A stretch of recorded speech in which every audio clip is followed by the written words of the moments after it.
Oh, sorry. This meeting is a meeting of the Board of Education in public for the purpose of conducting the school district's business and is not to be considered a public community meeting. This meeting is an in-person meeting at 870 Colfax. The location listed above. Questions may be submitted beforehand to liz.goodwin@bhas.org or presented in person during the public comment sections as indicated in the agenda. Board members may be contacted through the emails listed below. Requests for special assistance, including for persons with disabilities, may be sent to liz.goodwin@bhas.org. I call this meeting to order officially at 8:38 p.m. 5:38 p.m. Sorry. We'll begin by reciting the Pledge of Allegiance.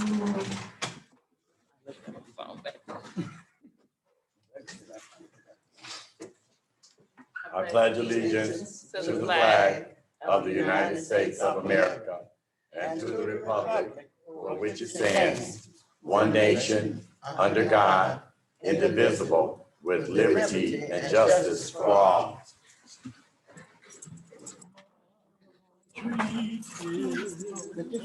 We will begin with roll call. Secretary Triplett. Yes.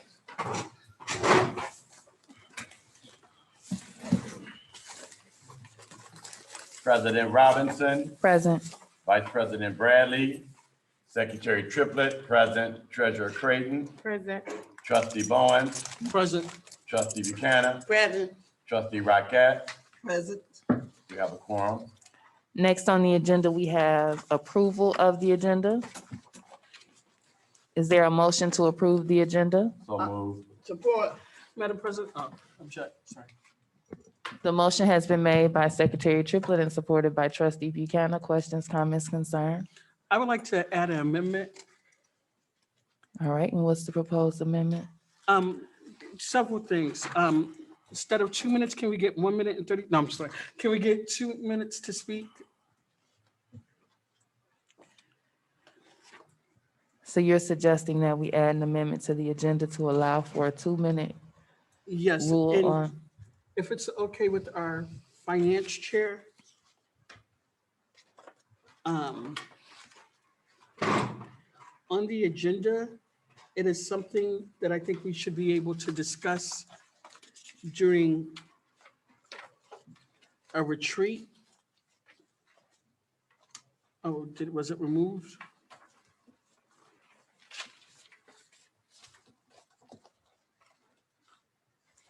Okay, it was removed. I'm looking at it. I don't see it.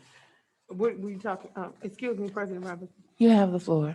So Trent, what, were you talking about the budget presentation? It was a budget, about how to read a budget.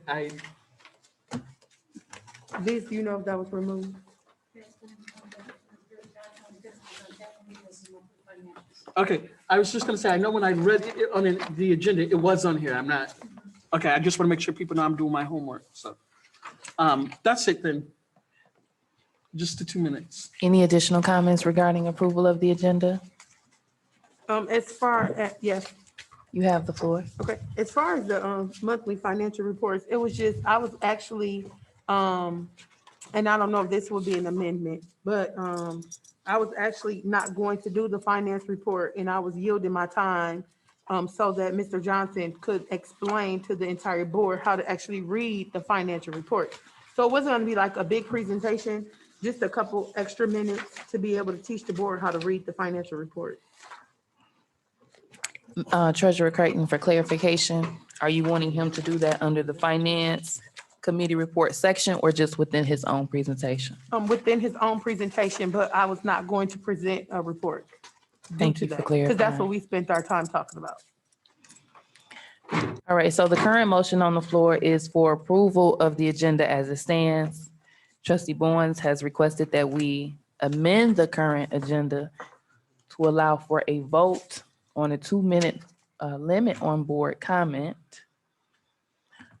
Are there any objections if we were to amend the current motion on the floor to allow for that vote for 2-minute limit? Secretary Triplett, are you willing to support the approval of the agenda with the suggested amendment? Oh, yes. As a matter of fact, you can make that protocol.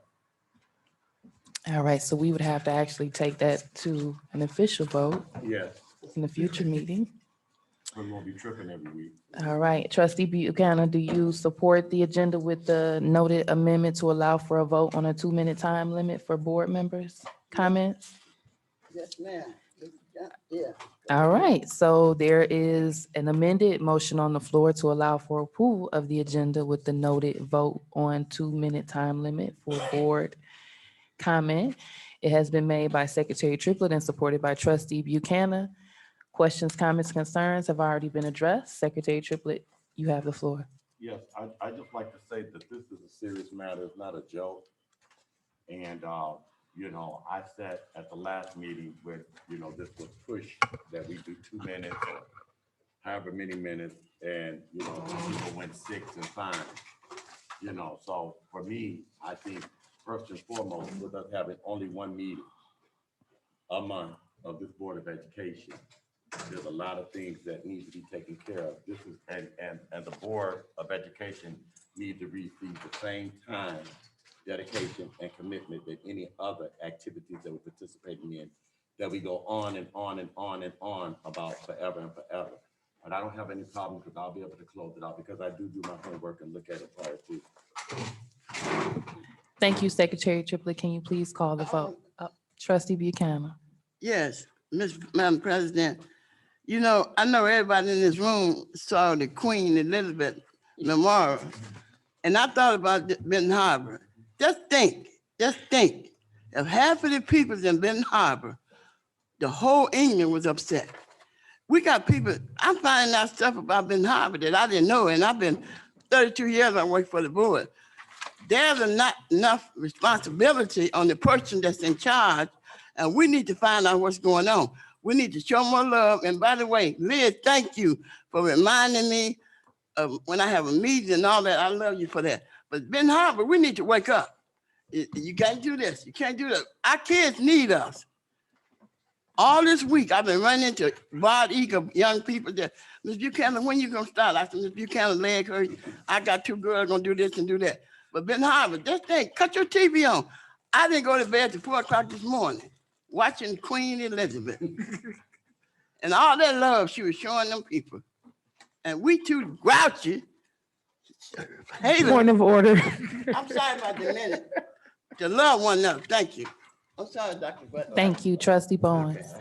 You know, I appreciate our colleagues, our esteemed board members and seasoned board members' comments. As I have stated several times, when you go to Lansing, when you go to other bodies of government, they implement time limits. Because we are enforcing time limits does not mean that we are not committed to the work of making sure Benton Harbor area schools, students are getting a quality, rigorous education. That does not mean that we are not doing our homework. Some of us have jobs and other commitments, but we are doing what we're doing. I think it's a disservice to make it like we're not committed to doing the work of the district. We did have 2 meetings, and if we go back to why we eliminated those 2 meetings, because we had some issues with micromanagement. Our meetings went on to 11 o'clock or 10 o'clock at night. So I think it's fair to do the taxpayers a service and shorten government meetings, attend our committee meetings, and make sure we keep it the KISS method, keep it short and simple. That's not saying that we are not committed to doing our work. Thank you. And Madam President, can we call for the vote? Secretary Triplett. Can you please call the vote? President Robinson, Yes. Secretary Triplett, yes. Treasurer Creighton, Yes. Trustee Bowen, Yes. Trustee Buchanan, Yes. Trustee Rocket Martin, Yes. motion carried. Next on the agenda, we have public comment on agenda items. Is there anyone that's here for public comment on agenda items? All right, hearing none, then I'll proceed without reading. Oh. There is one? Okay. So I'm going to begin with reading the public comment statement really quickly. You can still come up. No, you can do that before you leave. I'm going to read you the statement really quickly. You want to pass out something? Well, no, it's actually the form that they require for participants for the. The Benton Harbor Area Schools Board of Education recognizes the value of public comment on educational issues and the importance of allowing members of the public to express themselves on district matters. Today, there are 2 areas for comment on the agenda of which you may decide when to speak: public comment on agenda items and open public comment.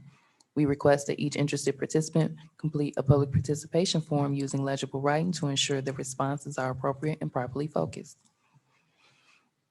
Per Benton Harbor Area Schools Bylaw 0167.3, which governs board participation at board meetings, we request that you preface your comments with your name, address, and group affiliation when appropriate. Each statement made by a participant shall be limited to a 3-minute duration and per our bylaws. No participant may speak more than once on the same topic until any other persons have had the opportunity to speak on that topic. Participants may remove their mask when addressing the board. Participants shall direct all comments to the board and not to staff or other participants. The board will listen, take comments and questions under advisement and not respond at this time. I, as president, will refer questions to the superintendent for research and response. Please ensure that your public participation form includes your contact information as requested. If you have specific questions for the board or executive team that require follow-up, please email those directly to liz.goodwin@bhis.org. So you just want to fill it out before you leave, so that if we Yes, have to follow up with you, we can. Okay, so I did have some questions, but to make sure that I'm in the guidelines and compliant to your rules as far as a participant. Yes, Johnny Edwards, 132 Eloise, Benton Harbor. And is that all you need? You Okay. have the floor. Okay, so my first question is, what is the criteria to hiring staff for the board and as the HR department? And my second question would be, if they vote on that particular person being hired, and also, if so, is there a information concerning how the votes were, how they came out, or who voted? The other question is, if a person is related to someone in the district as an applicant, what significance does that have in the decision in that person being hired? And those are just some questions I have. I'd like to know the answers. I'm sure that you guys have your procedures that may mean that you don't have to answer right away. But I guess knowing the district and working in the district so many years, to be exact, 21 years, I wanted to know how long does that take to get your answers and what, procedures. I know there's a email. That's one way to follow up on it. And I don't know the other way to follow up on it, but I'd like to know that. And so those are my questions I have. Thank you. Liz or Dr. Buss, would you like to clarify the turnaround piece for him? And then that way he has an expectation as to how long he'll get a response on his questions. The turnaround time will be within 72 hours. And as long as you have your information, I'll make sure you have that information emailed to you within 72 hours. Okay, thank you. Any other public comment on agenda items?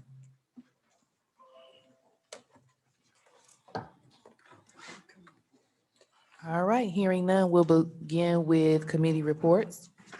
Approval of meeting minutes.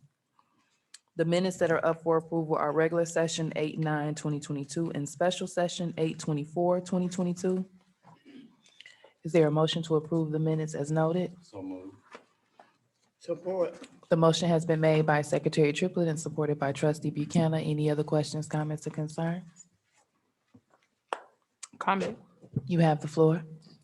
I don't know if it's me, but I like this new format. I don't know what's different about it, but it's a lot easier to read. So whoever is responsible, I just want to say thank you.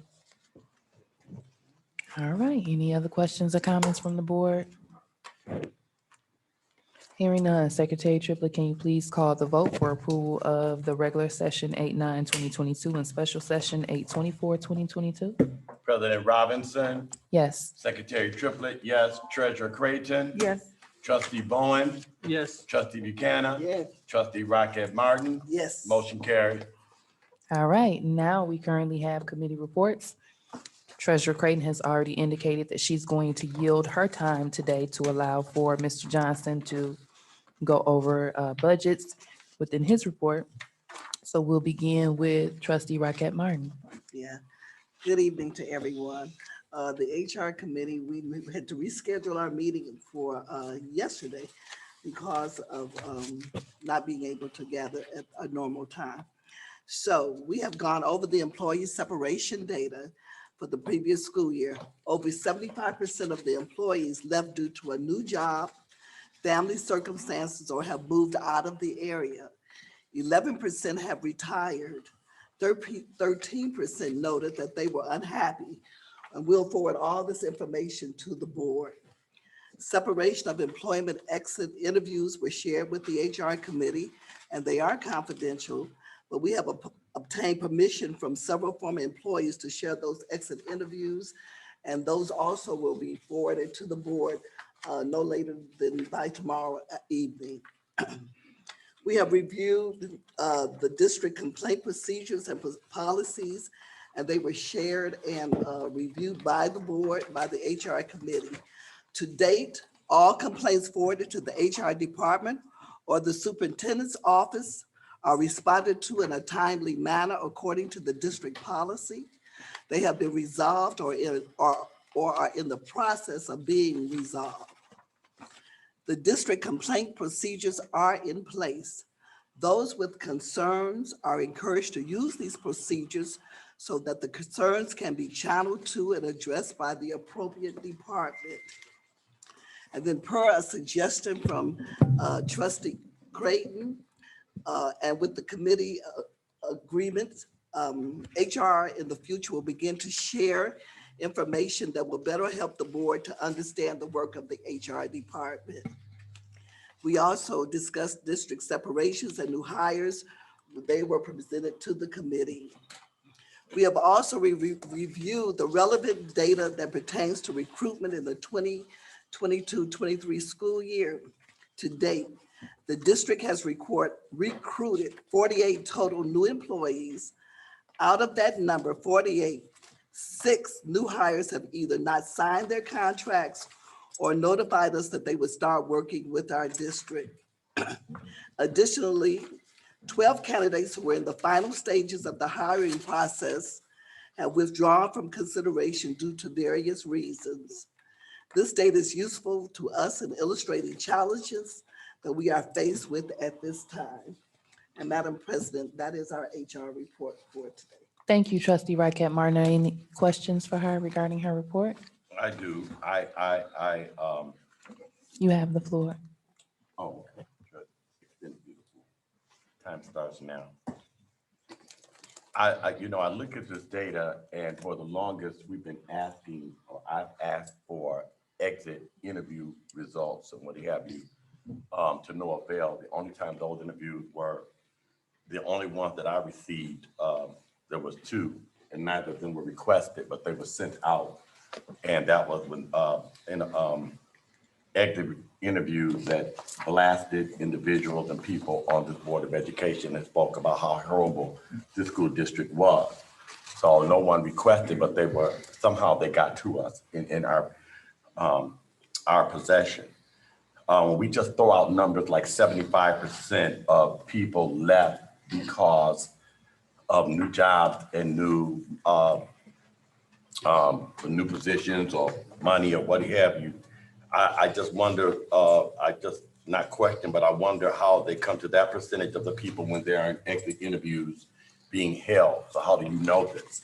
That they left because they got new jobs? And some of the people with conversations of people saying that they weren't called or they couldn't get in or they didn't have the type of conversation or they tried and they weren't even considered.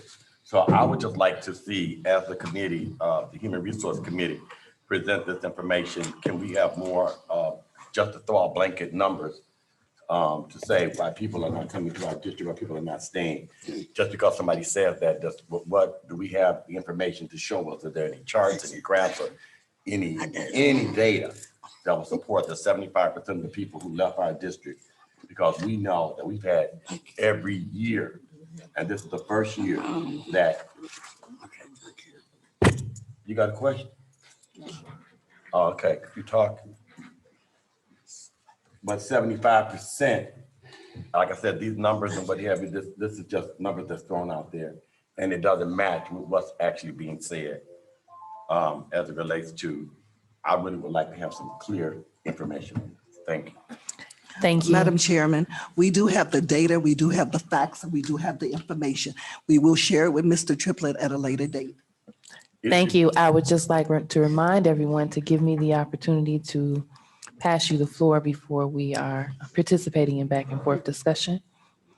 You have the floor, Secretary Triplett. This is a meeting that was held. Point of order, does he get another 2 minutes? Because he used his 2 minutes. I'm just asking.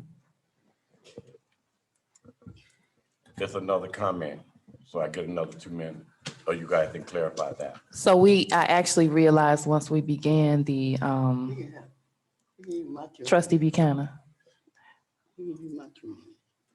I just realized when Rockette Martin was giving her report that we didn't actually take the vote just yet. So I was gonna slide that in right after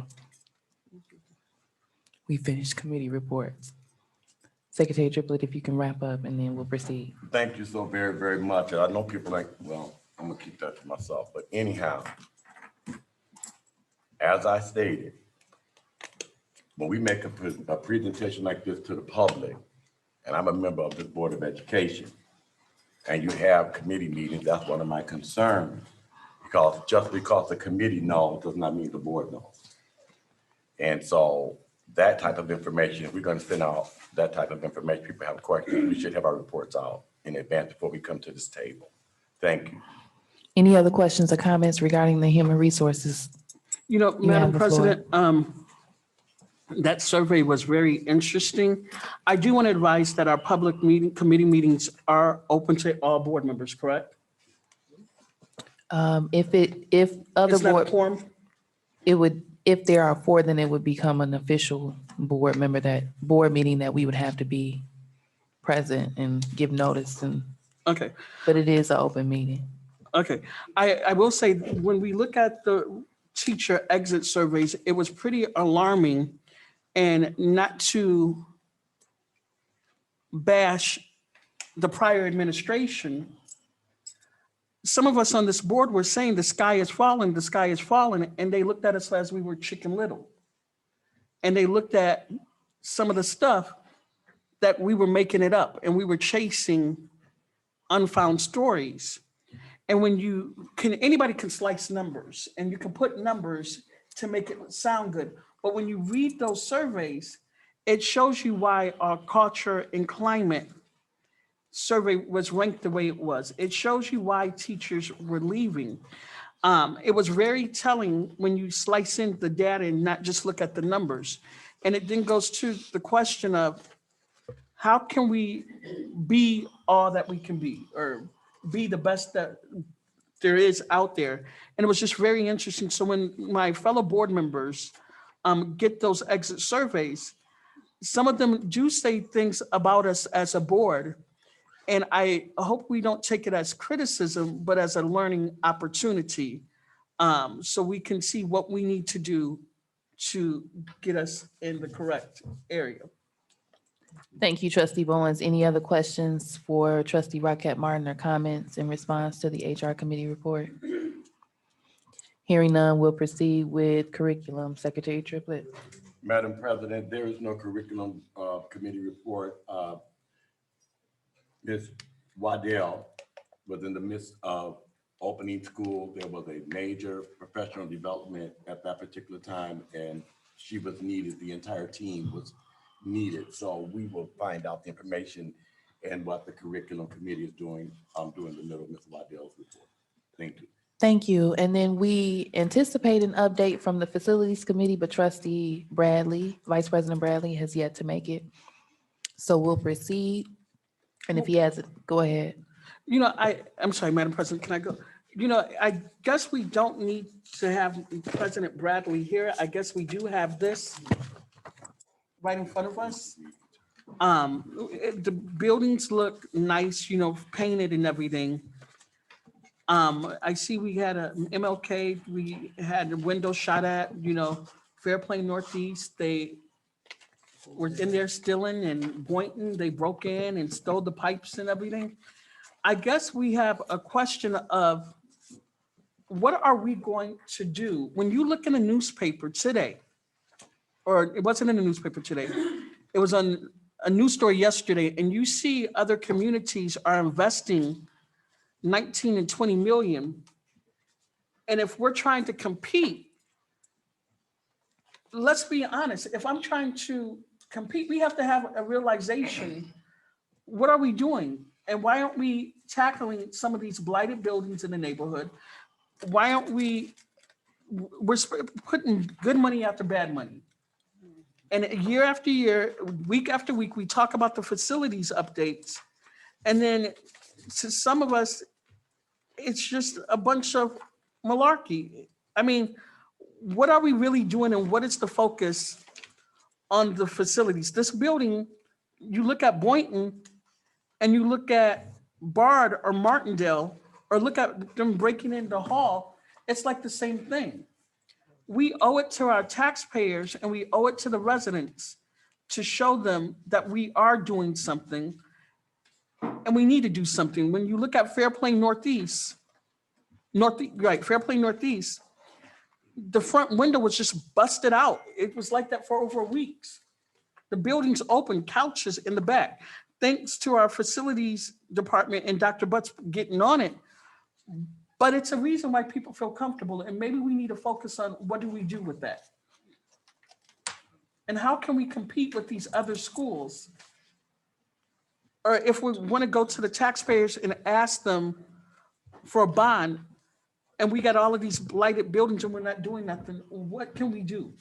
And I think we as a facilities and a district have to have a come to Jesus moment about that. And I feel like I'm talking too much today, so I'm gonna calm down. Sorry. Secretary Triplett. So the timer is on only for certain people, but that was 4 minutes. We You haven't did go over. we actually haven't taken the vote for the 2-minute time okay. limit, but I appreciate those that have kept the 2-minute time limit in mind. That was an oversight on my part because, you know, it's not written on the agenda. So my plan was to do that right after committee report. So if we could all attempt to adhere to the 2 minutes, I would greatly appreciate it. You're welcome. As a member of the facilities meeting, and I do agree with with Trustee Bowen, there are a lot of absolutely amazing things that have happened since the start of school year. The buildings look a lot better. Oh, yeah. They really look nice. When we came into the building, they gave us something that we could be proud of. We did discuss that in our facility committee meeting. Everything that we have requested or brought to the forefront for this particular committee, any concerns that have come, our field house, having the home of the Tigers, nothing on it, now it's there. If you look through your packets and what have you, you can see the paint and the work that's been done in the high school, and all of this work is ongoing. This was inherited. Got a call. We talked about our concerns for our ticket box and ticket booth, and we have a new ticket booth within a week that was taken care of. The security of the building, as Trustee Bowen was saying, some concerns over at Fairplane Northeast. The the phone call was made, and within 24 hours, the windows and what have you were secured and the buildings were secured. So I would like to say, as a part of, we were notified immediately when they went over to Boynton Montessori to get extra desks, which this building was in pretty good shape. When they went over to this building, all of a sudden, the building had been broken into, copper wires and everything missing. So I agree, our air conditioned units were installed in the majority of our buildings. They're still working on that. Our teachers, even here at the high school, our staff, our kids feel comfortable. So, I just would like to say trim trees, bushes, anything that you call. And if you say it, if you call and say, bring something to the superintendent, he gets in touch with the director of facilities and it is addressed immediately. So I just want to say that I am glad and appreciative. The roof restoration at Fairplain East is completed. Painting is completed at Martin Luther King, air conditioned units, all of these things are in here. So the facilities committee has some direction. At this particular time, I think very, very pleased with the work that the superintendent and our facilities director, Mr. Bullock, is doing for Ben Harbor area schools. Thank you so very much. Trustee Buchanan. Yes, I would like to also say, check the buildings and there's nothing in front of the door. Our kids can enter the school in a clean atmosphere, so I'm proud of that.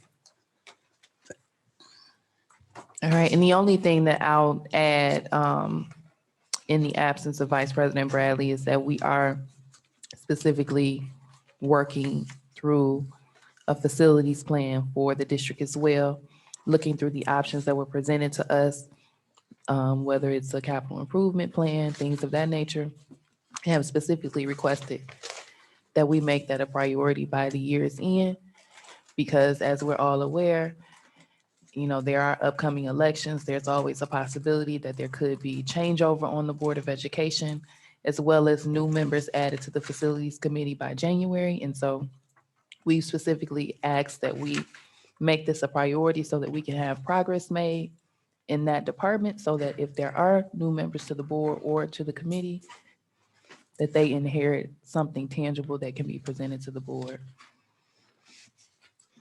So if there's no additional comments or questions, we are now at the motion for a 2-minute time limit on board comment, and being that it was it was Trustee Bowen's motion, I would ask, would you like to make that motion officially at this time?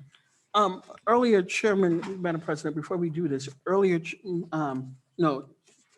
Treasurer Creighton asked about comments.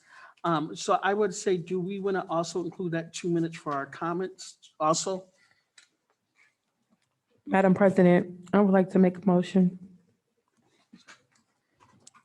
Okay, what were you specifically asking? And are you making a motion to assist Trustee Bowens, Treasurer Creighton?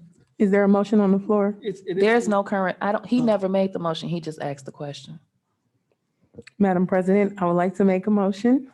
You have the floor. I would like to make a motion that we put a 2-minute time limit on comments per topic. Okay, so to make sure I have clarification, you all are wanting there to be 2 minutes, 1 comment per topic? That's perfect. I like that, what you just said. That would be perfect. All right, and that's what you're intending to ensure is clarified with your motion, Treasurer Yes, Creighton? 2 minutes, a comment. This is Madam Treasurer President, there's Creighton's a motion on the floor. Right, you have the floor, Treasurer Creighton. Is that, so you're saying 1 comment per discussion item, 2-minute limit? Yes, please. Is there a second or support? Support. The motion has been made by Treasurer Creighton and supported by Trustee Bowens. Any questions, comments, or concerns? Hearing none, Secretary Triplett. President Robinson, Yes. Secretary Triplett, no. Treasurer Creighton, Absolutely, yes. Trustee Bowens, Yes. Trustee Buchanan, No, Trustee Rocket Martin, Yes. motion carried. All right, so next, the next topic of discussion is superintendent search discussion. And so as we all are aware, as of July 1st, we have our interim superintendent, Dr. Buzz, currently working in the position for us and leading the forefront in our efforts. And so one thing that we wanted to focus on in the transition period was allowing him to get acclimated to leadership from this seat, but also ensure that we were able to get started efficiently and effectively for the beginning of the school year. And so now that we've done that, we need to revisit a specific timeline or process for superintendent search and have conversations about what that looks like more thoroughly.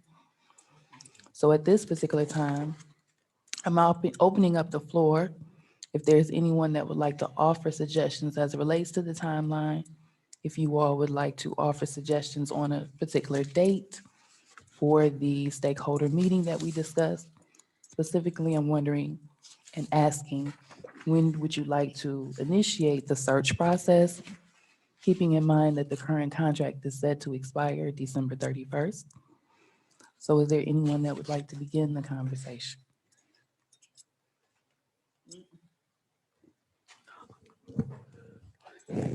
Trustee Bowens, was that your hand? Madam Treasurer, go first.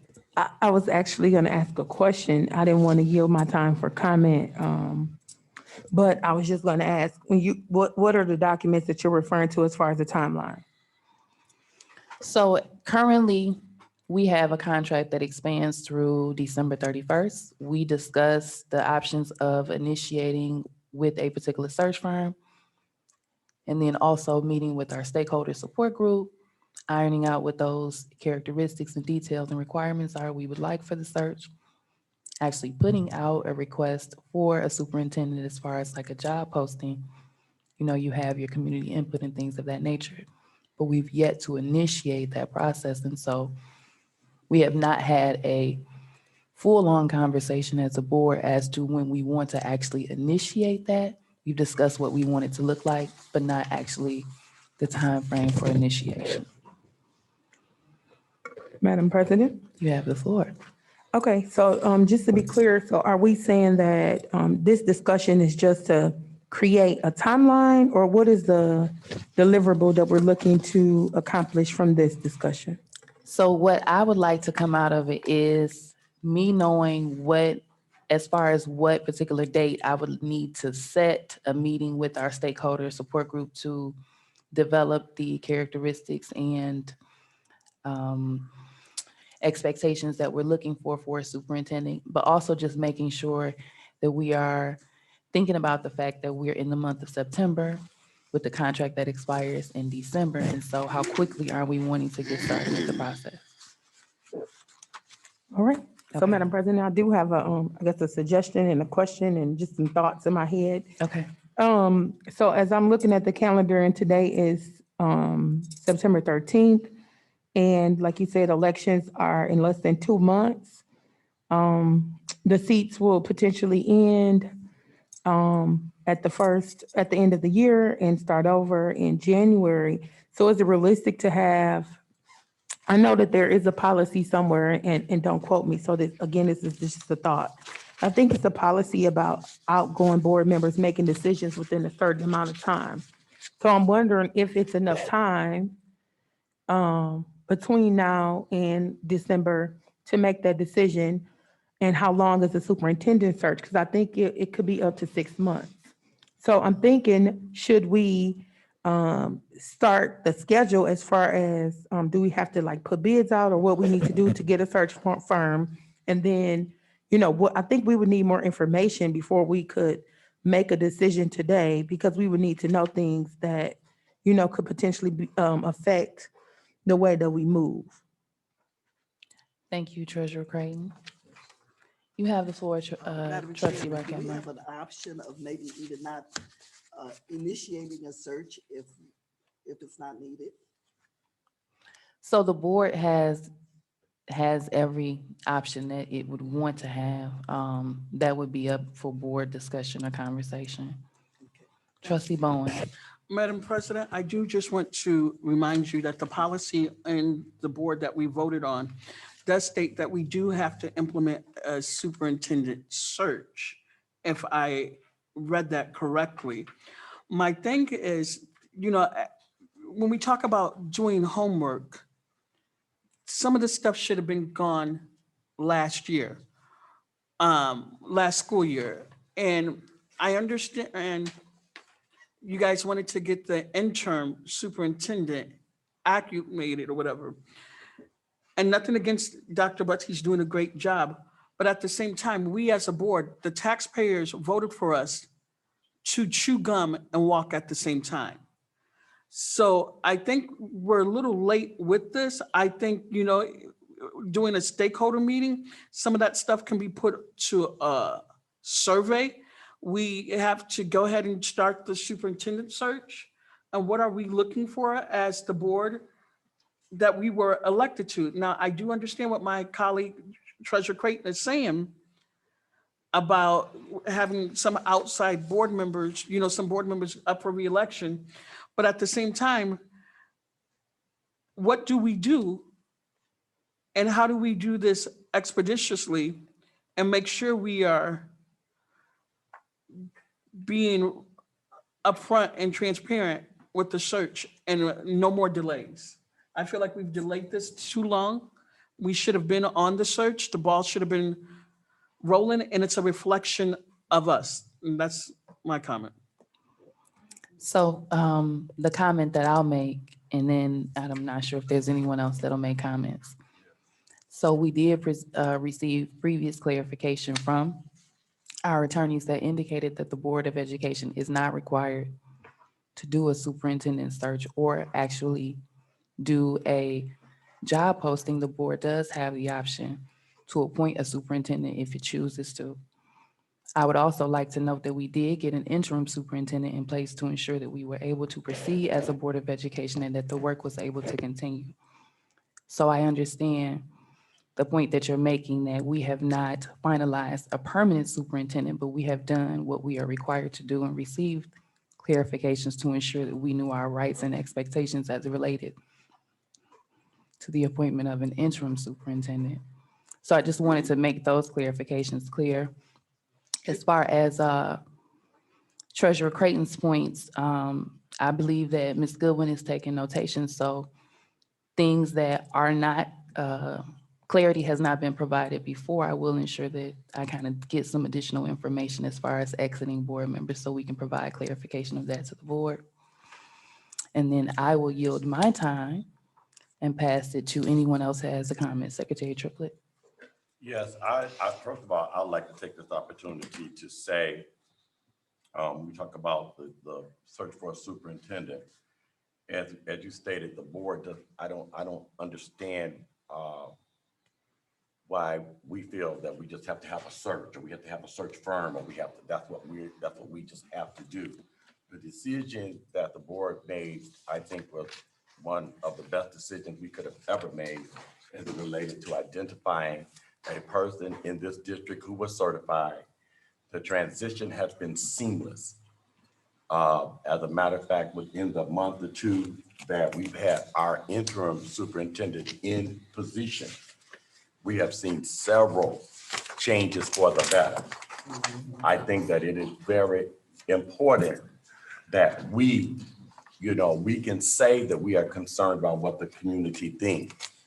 When we put our strategic plan together, we did identify a group of stakeholders and community members. And so who's to say that we have to have a superintendent right now? I think if we done that, we would be in peril. So I think that I would ask the Board of Education to, again, to find out what our options are moving forward. I think that we need some stability. And, would like to see, it's my hopes that we could give this opportunity a little time so we can really, really give the community that we say we represent, that we say we respect, an opportunity to come to this table and have some genuine conversation. So I think that right now, Benton Harbor Area School is in an absolutely amazing place. And at this particular juncture, with the short window that we have, there might be some other discussions that need to be held and some consideration about extending, so we'll have enough time to bring the community in and get a voice, get their voice at the table for once. Thank you, Secretary Triplett. The only person that has not been able to provide a comment at this particular time is Trustee Buchanan. Did you have any comment to make? Yes, I would like to say, piggyback what Mr. Triplett said. I've seen too many superintendents come in and out and earlier, the school, you can look around the building, you don't have to go up there, you can see it from a distance, what he's doing. So Ben Howard don't have a lot of money. And so what we have to do is take it easy and instead of spending $3,000 or $4,000 looking for a superintendent, it just my right or my left. To my right, we have a man right here in the chair. Don't break any rules, do what's right, and let him be superintendent. He's doing a great job. So Ben Harvard, I've seen things go, it's sad, like I said earlier, we got to be more concerned and stop all trying to be all perfect and saying this and do this and all that. We need to appreciate each other more. And Mr. Butts has done a great job, I think. Well, I paid $4,000 to go to Kentucky or Memphis to get a man that don't know Apple Street from Pavone. So thank you very much. Thank you, Trustee Buchanan. So we've received input from each member of the board, and I appreciate this conversation. I hope that I do not receive any heat from my right side, but I think I like this 2-minute one comment guideline that we put in place. So with that being said, next on the agenda, we have strategic plan updates. Dr. Butts, you can take the floor. Thank you, Madam President. If you refer to your folders, in your folders, you have a BHAS strategic plan. What we have put together, what the cabinet and I have been working on very diligently, is putting together a plan that was already implemented. In the packet, you will see it as a draft. What we have already are the goals that were already voted upon by the stakeholders. So what we have in place are some draft objectives, annual objectives. We will be adding the metrics to those objectives so that we can show how we are measuring our progress moving forward. We are in draft mode at this moment because we do not have a fourth chief, and we are working on that position at the present. So we'll be adding the metrics of how we will be moving forward after that chief position has been filled. All right, and did you want to go over anything specific in the packet for us? I did take a look at it, and I really like it. I think I like the visual, of course, but just the way that it flows and the updates that are provided. Are there any highlights that you would like to go over for the members of the public or the Board of Education? Yes, ma'am. So the strategic goal areas are the academics. The goal statement of Benton Harbor area schools will increase student achievement as measured on the local, state, and national assessments. One of the things I like to point out under that, on the news the other night, when you had your chance to do your interview, President Robinson, they misstated some of the information. The information that they had was outdated. In your package, you will see in the past year, we've gotten the information back from the state. Benton Harbor has grown. At first, we were not on the charts, the state charts of any growth. In the last year, we have grown a 5% growth, which is a huge improvement for our district. So I will be contacting the news sources to let them know that their information was outdated. Under culture, learning, and environments, the goal statement is Benton Harbor area schools will develop, maintain, and implement with fidelity a multi-tiered system of support that enhances the culture and learning environment. We've done that by employing Dr. Chris Burnick for our district culture climate specialist. Under personnel and leadership, the goal statement is Benton Harbor area schools will recruit, hire, develop, and retain the best staff to improve our students' outcome. With the help of Mr. McDermott and the recruiting that he's done thus far, we've managed to do that. And we hope with the retention bonus and the incentives that we've instituted that we will have those goals met as well. with communications and community engagement. The goal statement is Benton Harbor Area Schools will engage and inform all stakeholders to maximize district support. We're actively working on that with this report and with our Facebook page and our social media outlets to let the public know where we are. Under operations, the goal statement is Benton Harbor Area Schools will develop, implement, and evaluate a fiscally responsible plan that will ensure physical and psychological safety. And thus far, we've been working on that internally as well. Thank you. Are there any questions for Dr. Butts? Each area does have 2022, 2023 annual objectives that are noted. And this is a draft copy, so if you all have feedback that you'd like to provide now or later, that would, I'm sure that'd be helpful to administration. Trustee Barnes? I'll tell you offline, sorry. Okay. Any comments or questions from the board? Madam President, You have the floor, Secretary Triplett. at the Michigan Association of School Boards Summer Institute, I had an opportunity to meet with officers and members of school boards across the state of Michigan.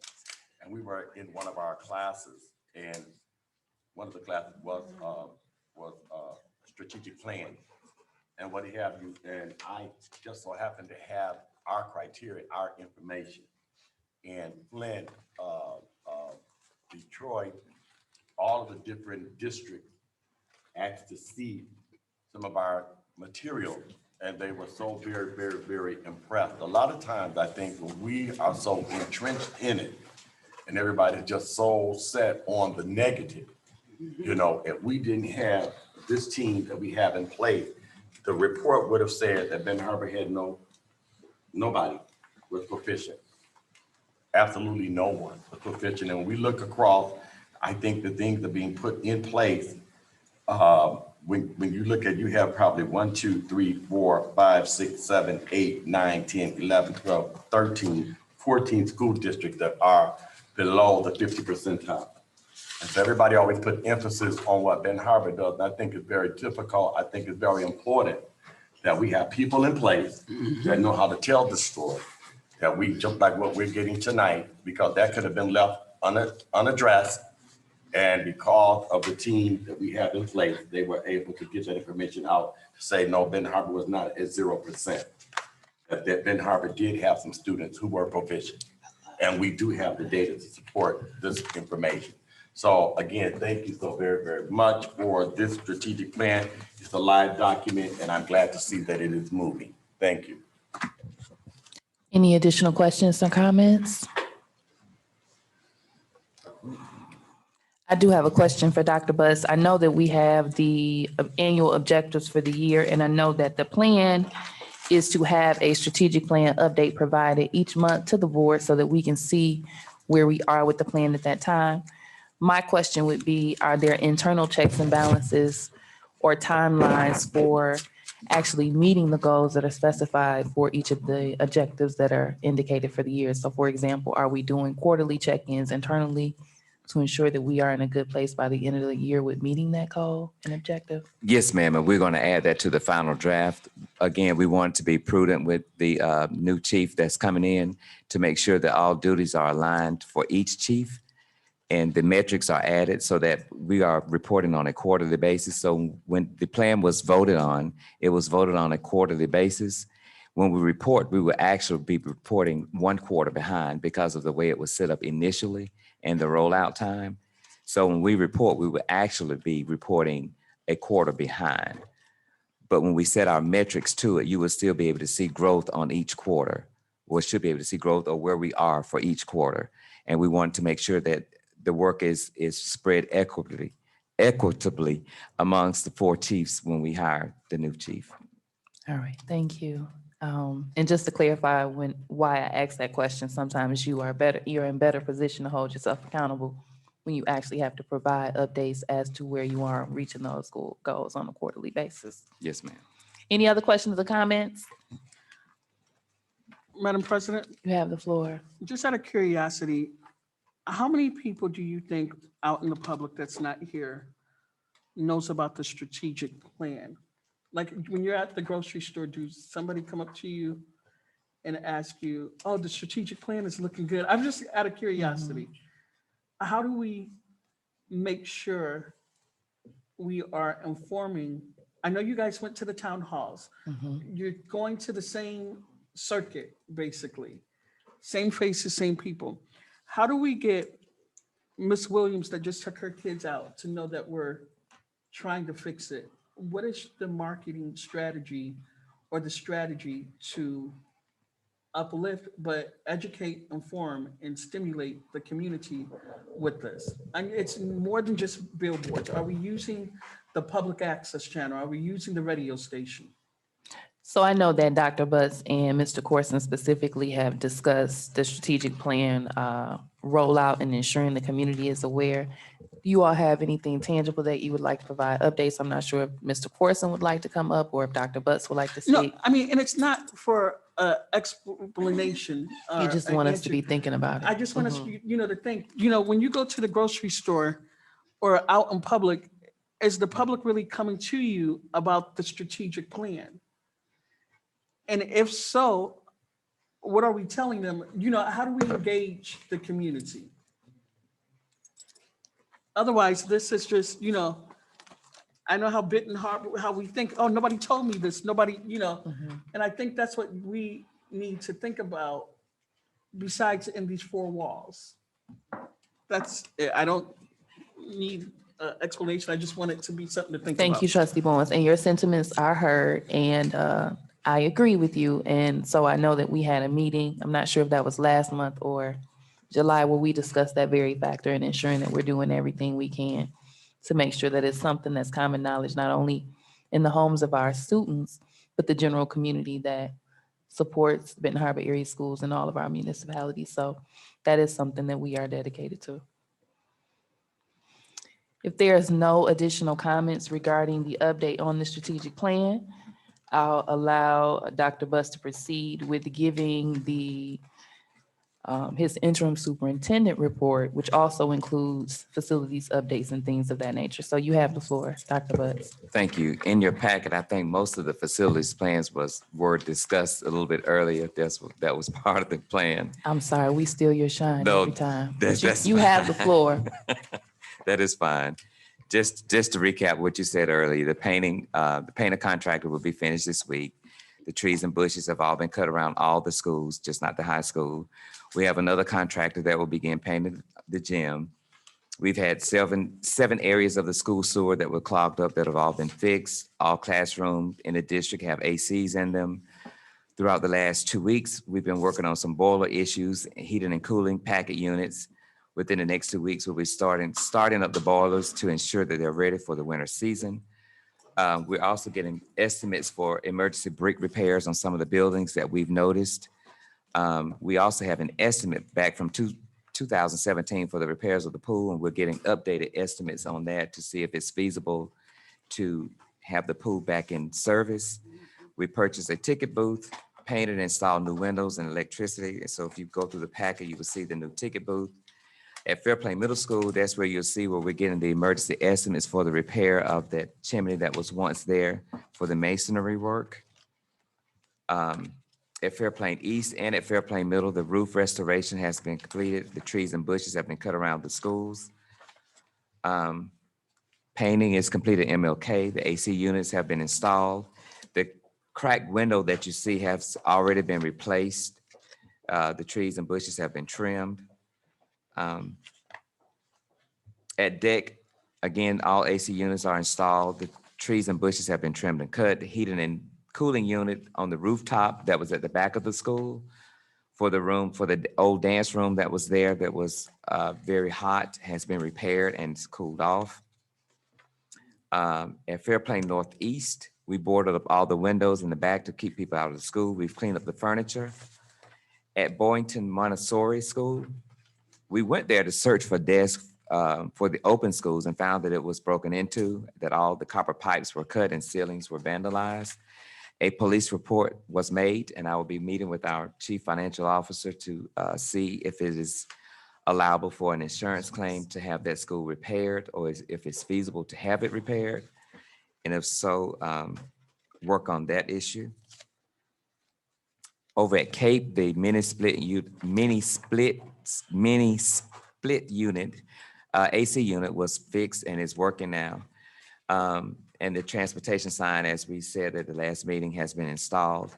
We're in the process of getting estimates to get the doors rekeyed for classrooms, doors to lock during lockdowns or in an emergency event.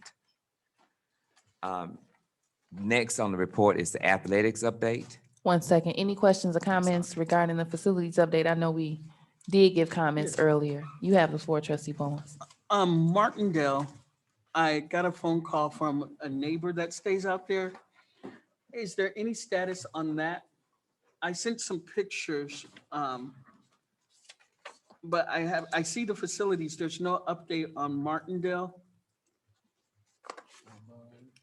I haven't been by Bard, but I know Martindale, they've been calling me complaining. And she's a rapper, sure you can rap to you. For real, it's getting ridiculous. Kids are sneaking back in that building. It's a blight. I did see the board pictures of it. I can respond on that one. We had just went there several weeks ago, so that picture was very recent, and we will revisit that within the next 24 to 48 hours. Just a few weeks ago, it was boarded up and in very good condition. So we will go back to visit that as soon as 24 hours. I do have a question for you, Dr. Butts. And this could be something that you're already doing, but is it feasible that we have our facilities director do a visit to all of the unoccupied buildings? Yes, ma'am, that's feasible. And that way we can know if there's any additional issues similar to the buildings that we've noticed at this particular time. Because we're not there in business, we may not see things that take place as, soon as they happen. So if we could do an initial run through of all of those unoccupied buildings and maybe even make it a consistent habit to check on the status of the building so that we can be proactive versus reactive to what those properties need. Yes, ma'am. Oh, I'm sorry, interrupted your comment. You're right, he was answering. You have the floor. But then, I'm glad you did chime in about those buildings, because half of those buildings that we have, if I'm correct, we got about 16 or 15 that's vacant. By state law, we really can't reuse those buildings without investing millions in them. So is it a hindrance or not? And, I understand about Tiger Pride and keeping them, but we have to be realistic and do some tough decisions as a board. And we've been stalled for the longest. Some of those buildings have the dates on them. One of the buildings have 2007. I've been out of school that long. You can go in those buildings and look at the date, and it's just a disservice for us just to keep on holding on to them, costing a district that's struggling more money when we could be using that resources for the pool room or something of that nature.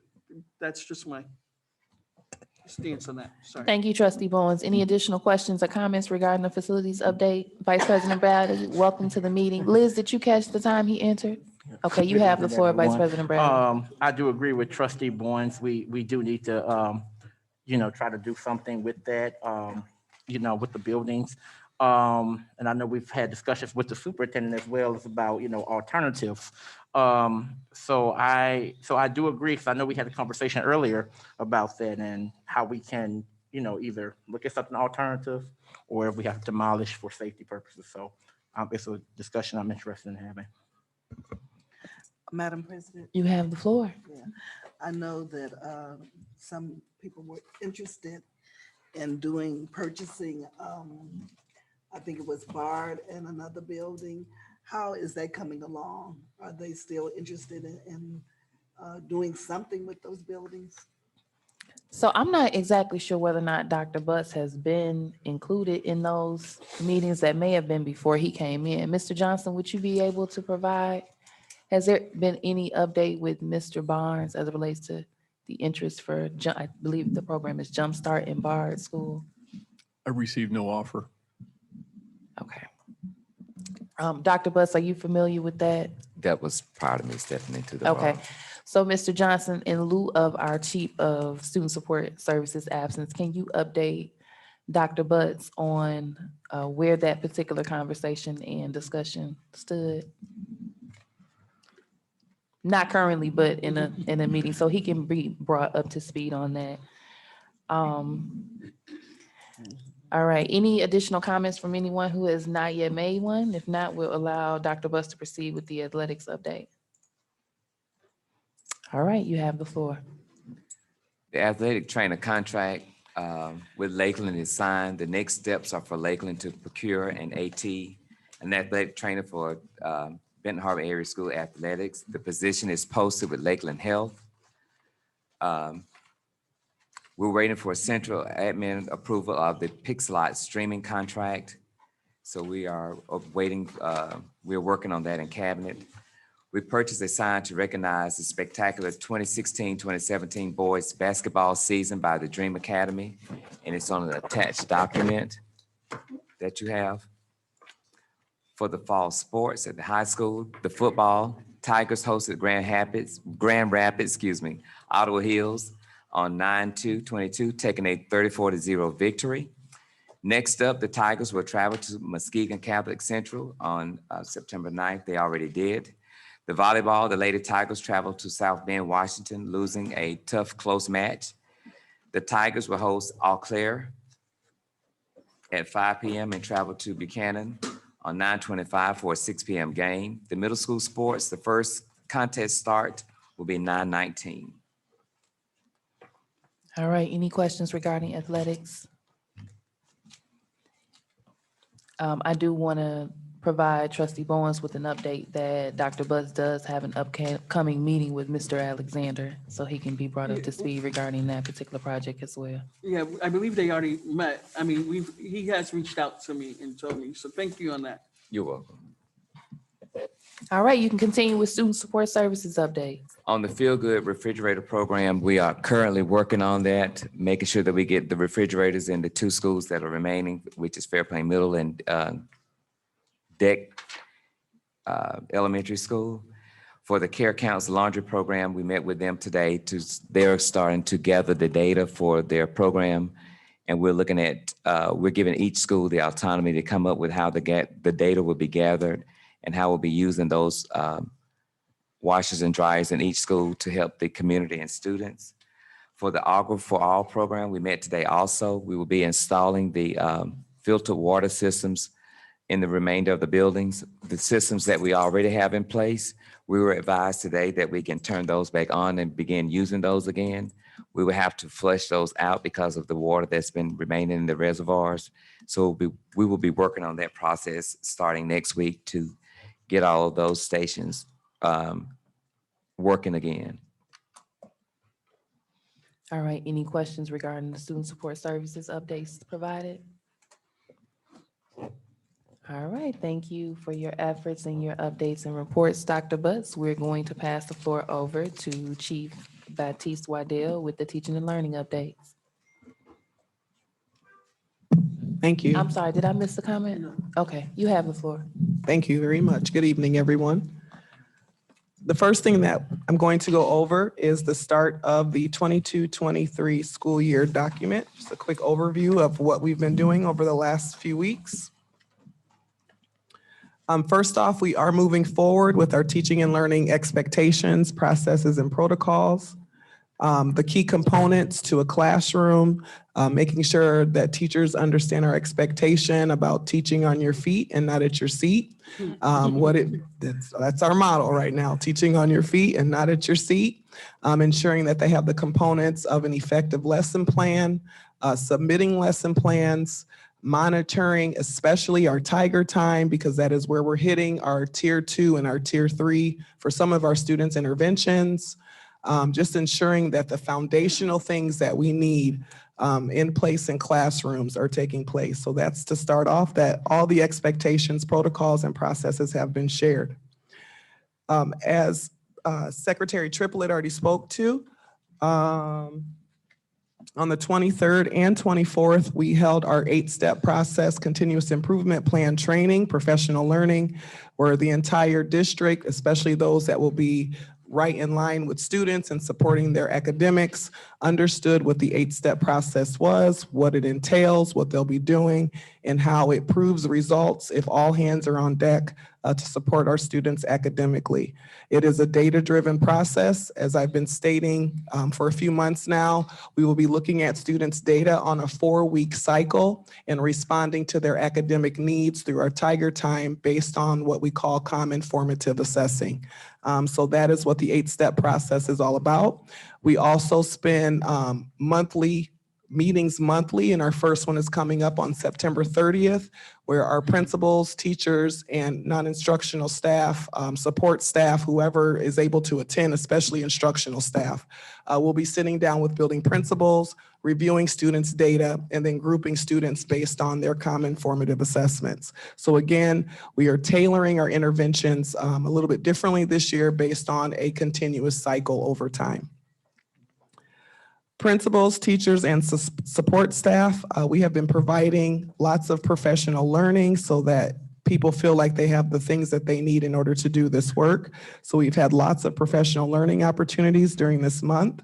Our district-wide provided professional day is coming up next Friday, and our focuses will continue to be PBIS rewards to ensure that everybody in the district understands how to use that online system to recognize our students for positive behaviors. We will continue with our Kagan win-win discipline to support classroom management. Curriculum Crafter is really, really significant because that is where the lesson planning and the pacing guides are housed. We want to ensure that all instructional staff understand how to use that platform. And then what's new to us this year is what we call EduElastic's Enterprise, and that is the online platform that we use to implement our common formative assessments every 4 weeks. And so we just want to ensure that all stakeholders understand those key elements to this work. And so we'll be providing that professional learning next Friday. We are continuing with our letters training. And as Dr. Butt spoke to the data already, it worked. So we're continuing. We're in year 2 with our first cohort. And then we have a new cohort of teachers that are receiving the letters training so that we can ensure our literacy initiatives continue. And also our administration is getting trained as well. Additional departments are participating in ongoing training. Dr. Burnick is doing a wonderful job with the district school culture and climate support throughout the district. Our instructional facilitators are providing supports to our teachers. Teachers are stepping up and providing each other supports. Principals, it's amazing all the different types of training that's taking place to provide the supports. In addition, we have our TNT, our TNR, and our UTRP, and that is our growing our own program that is taking place. And we're actually going to be kicking off our new teacher mentor and the TNT, TNR, UTRP programs closer to the end of the month. But those are coming up, those are coming out, and we'll be supporting new teachers as well and teachers in training. We will be experiencing an on-site review from the Michigan Department of Education coming up in March. The principals, myself, IFs, all met with Andrea Rogers. She is the education consultant that will be conducting the annual review on our Title I programming. And so she started to prepare us yesterday on what to expect for our review coming up in March. And just to keep everyone informed, the main site that will be analyzed and reviewed the most will be our high school. The other principals will be involved in that conversation, but they will be looking at our programming at the high school level. So we want to ensure that we're prepared for that coming up in March. Back to school events that are taking place. Tomorrow night, we have our district back to school nights at every site. Most of them are taking place from 5 to 7 p.m. So if you're able, feel free to walk around and see the different schools and the staff.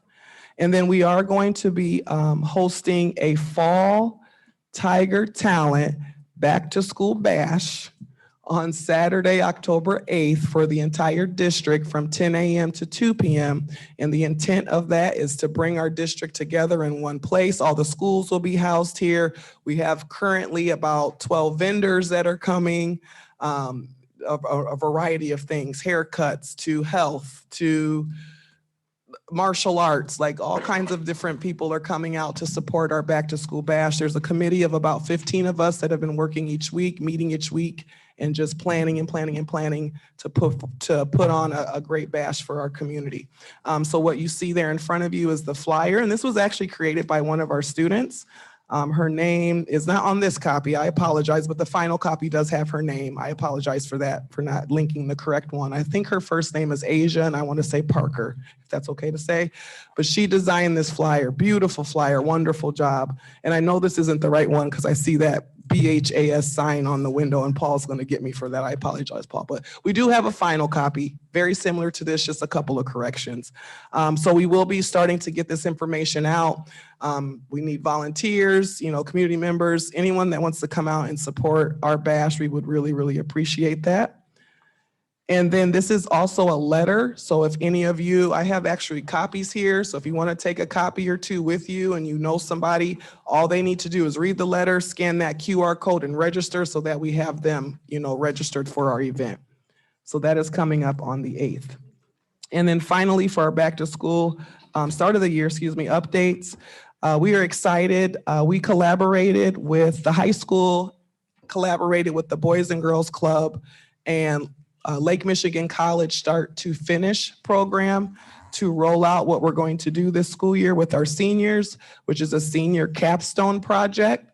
The purpose of this project is to prepare them for their next stage in life. We need to make sure they understand how to apply for scholarships, college visits, career visits, job fairs, FAFSA. We just want to do something with our seniors every week this entire school year, starting September 19th, to get them ready for their adulthood. And so we're rolling out a senior capstone project, and we're very proud of that. We actually have our kickoff with the seniors tomorrow morning at 10:30, and we have the Benton Harbor administration of the high school presenting, and then we have the keynote speaker, Taurus Montgomery. All you have to do is Google his name. He has a whole website. Very dynamic speaker. We believe that his story will be very similar to our students, and so that's why he was selected. But we are going to be kicking that off tomorrow and officially starting on Monday. Thank you. Are there any questions regarding the start of the 2022-2023 school year overview provided? Trustee Bowens. Got a question. I know you talked about the teacher in training and the new program. Have you guys done, I know you're new, was there a survey done with the teachers in training on what could make that program better or some of their concerns? The current teaching and training cohort is different than the past. So no, I did not think to do that, but I can do that to make it better for our future teachers. Okay, and I'll email the president for offline conversation on that. And how many seniors do we have right now? It's approximately, I'll say about 100, it's approximate. And that is including CAPE? CAPE is actually rough. Seniors is about 30 at CAPE. Okay. So that 100 is including the CAPE seniors too? No, I apologize. So 130. I was thinking just the high school. And will they also be involved in the senior bash and everything? Because I know the administrator was kind of, not the current one, but they feel it's a separation. Right, and that's a great idea. I'll tell you, the initial thought was just the high school, but we'll find a way to see how we can support the same work virtually. The way that we have it laid out right now, we just have to problem solve that. So it was new. We were thinking high school initially because that's what the connection was. But we can explore how we can use CAPE or have CAPE be a part of this as well. Okay, thank you. Yes, you're welcome. Secretary Triplett. I would like to take this opportunity to thank everyone for the opening of school. For the most part, just didn't hear a whole lot of chaos. As in all things, you're going to have things that need to be worked out. But for the most part, it was a smooth transition. I'm looking at this teachers in training, teachers in residency, and urban teacher residency program. This is a very, very critical piece that we talked about last year about a couple of years ago when it was used as a tool to say that we had teachers and what have you on staff, and our staff was fully staffed, and it really wasn't in its entirety. Because when I see fully staffed, I mean completely, highly highly trained professional teachers. That's when, and so all the other conversations is fine, but until we have a staff full of all certified trained teachers, then that's when we're fully staffed. But this, our partnership with our urban teacher residency program and our teachers in residency and teachers in training program, the question that was asked was, what are we doing to sustain? Because we have teachers in training, and the next thing you look up for resignation, she was a teacher in training, a teacher in training, a teacher in training, and what have you. So what do we have? What are we getting out of this? We just can't continue to let this, and it's not growing. So that's number one, just that'll be a conversation at a later date in curriculum. Also, I'm very concerned, it's a red flag for me, whenever the Michigan Department of Education comes into the school district, and when you made the statement that they will not be looking at anything else but our high school. This is the same attack, this is the same technique, this is the same method that they use, and we were at that state capitol fighting not to close our high school. So we're not gonna play any games. I think that we need to be on top of this as a Board of Education. We need to be informed every step of the way with Andrea, the Michigan Department of Education. So we need an in-depth, intense briefing on any interactions as it relates to the Michigan Department of Education and our high school. That's very important. Thank you. Thank you, Secretary Triplett. Any additional comments? Vice President Bradley. I was just going to say, I do agree with Secretary Triplett on that with the MDE, definitely, because that was a battle that we definitely don't want to go back down that road again. So definitely make sure we try to stay with, up to date on what's going on. All right, any others? I do have a question, and I'm not sure if it's for this section, but I was just wondering, when we have certain teachers that are seasoned or have been with the district prior, beyond their certification levels as to what they're able to teach, how do we decide which teachers are placed in which buildings?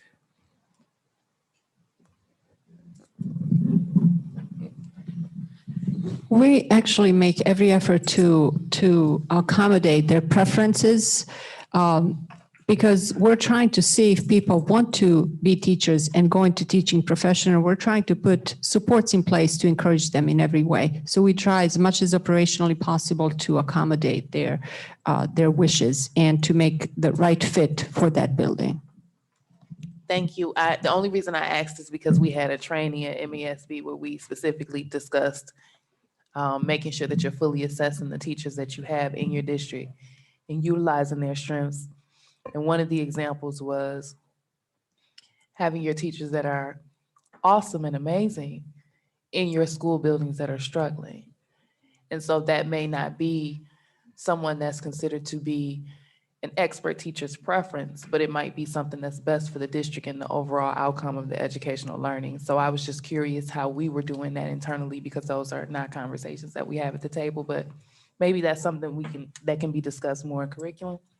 So I just wanted to clarify. Madam President, if I may comment on that as well. You have the floor. Also, when they go into the teaching training program, they are enrolled in a program in that subject area as well. So to make sure that they're experts in that area that they're teaching. Thank you. And I don't know if anyone's noticed, at times I have a difficulty speaking. I was sick a couple of weeks ago, and so every once in a while I get a little outwinded, but I am going to push through. So I apologize if it comes off a little bit awkward, but no, not.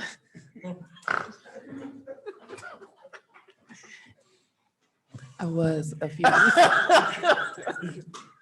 few weeks ago, so still just getting used to talking as much, but we're gonna pass the floor back to Ms. Batiste Waddell. Thank you. Moving on to the staff report, T1. Subject Benton Harbor High School Course Guide, date September 13th, 2022.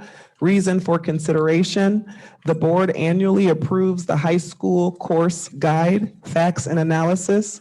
The guide includes information on all available courses, information on personal curriculum, individual development plans, and options for earning credit. Policy reference 5460, graduation requirements, 2230 course guide, strategic plan goal reference. The mission of Benton Harbor area schools is to educate, guide, and inspire students by developing their skills and knowledge to be globally competitive. Recommended action that Benton Harbor Area Schools Board of Education approves the Benton Harbor High School course guide. I make a Okay. motion to approve staff report T1. Okay, so the motion has been made by Vice President Bradley and supported by Trustee Buchanan.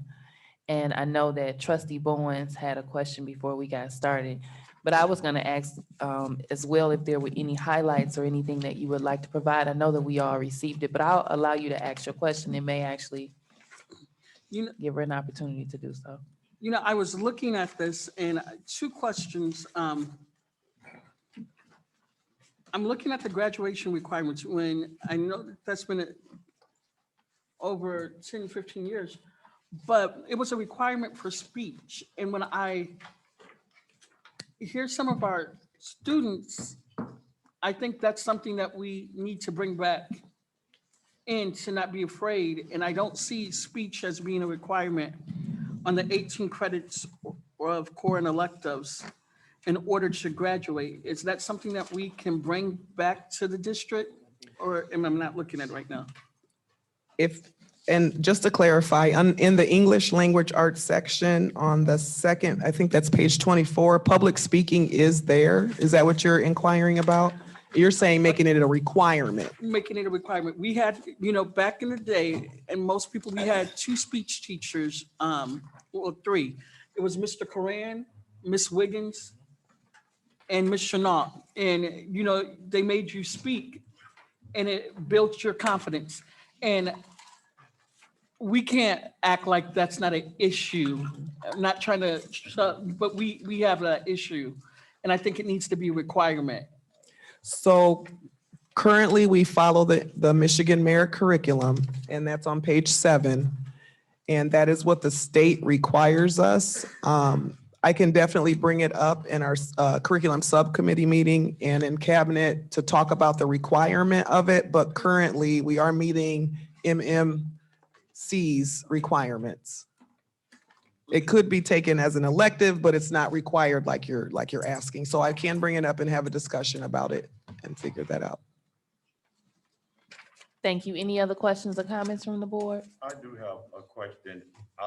You have the floor, Secretary Triplett. And then we'll go to Vice President Bradley. Okay, one thing that, as I look at this graduation requirement, I remember prior to the pandemic, we were in that mode where we said there was 22 credits that was required prior to that, and we did agree with the 18 credits, the Michigan Merit Curriculum, and what have you. We did agree with that. And that year, we went into almost like a block scheduling type situation. And I know at this particular time, we're still in that block scheduling setup, in particular at the high school. And years ago, the district made a decision to come out of block scheduling because block scheduling destroyed our fine arts department. It literally destroyed it. And that's why our Tiger Marching Band looks the way in which it looks at this particular time. And they are out there fighting and holding on to their very, very best. We do not have a vocal music department here at Benton Harbor High School. And because of block scheduling, that ended up having those classes being after school and what have you. So I would like to, when we say that our strategic plan, our motto is academic, the arts, and athletics, I think that we have to have some intense work and conversation as it relates to all aspects of our curriculum.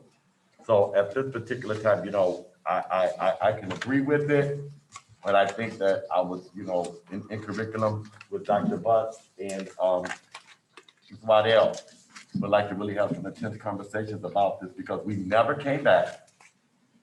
They never switched. We had kids sitting in classes sometimes for 60, 90 minutes and long periods of time, even without instructors in there. So this is some serious consideration that we need to take into the play. Thank you. Thank you. Any additional comments? Treasurer Craig? Yes, my question is, what's different? Do we have the one for last year? And, what changes are being made from the course guidelines from last year? Right, so it's very minimal. It was a dance class. We added a dance class to the high school. So if you look under electives, yes, visual, page 34 at the top. So that intro to dance class was added. We had dance before, like it was in our system, but it was not in our course guide. So we are providing dance to our students. So that was the one course that was added. Everything else stayed the same. The other things that were changed were people's names. Names were updated. And that was really it. Added dance and updated names. Okay, thank you. Trustee Raquel Martin? Mrs. Waddell, are the students still required to have so many volunteer hours before they graduate? Not that I'm aware of at this They time, don't no, have to do that anymore. no. Vice President Bradley? Well, I see that civics is a required course, and I'll probably get with you because I would like to come up and visit the civics class because I know that's an important course right now, especially with what's going on in our country. I know that Trustee Boynes brought to my attention, you said JAG, right? Is that through Michigan Works, or are we offering that? Jobs, JAG, it's through Youth Solutions. Okay. If I'm thinking of the right, I might be mixing Jobs for Michigan. There's, American grad. Yeah. I'm sorry? Jobs for American grad. Yeah, that's through Youth Solutions. I actually just met with them last week. We are continuing the work. They're trying to secure our second person because we took Mr. Jennings from them for Cape. So they are trying to secure a second person, and we're looking to continue the programming. And we're actually going to look to add some other things to it. So we just met last week. Yep. Okay, thank you. You're welcome. All right, and then my question is specifically regarding dual enrollment. I know it indicates that all, students may apply by picking up a dual enrollment application from their guidance counselor. My question would be, do we have sufficient guidance counselors at the high school? And are we ensuring that all of our students are aware of the option of dual enrollment?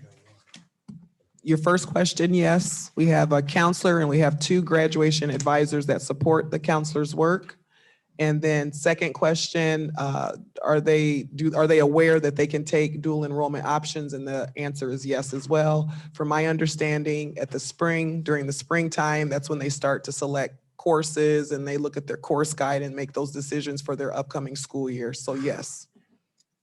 Okay, and the only reason I ask is that from my personal experience as a previous honor student, there were certain things that were highlighted for us that were in AP courses and honor students that other students may not have been aware of. And so I just want to ensure that all of our students are receiving the same opportunities and information. Yes.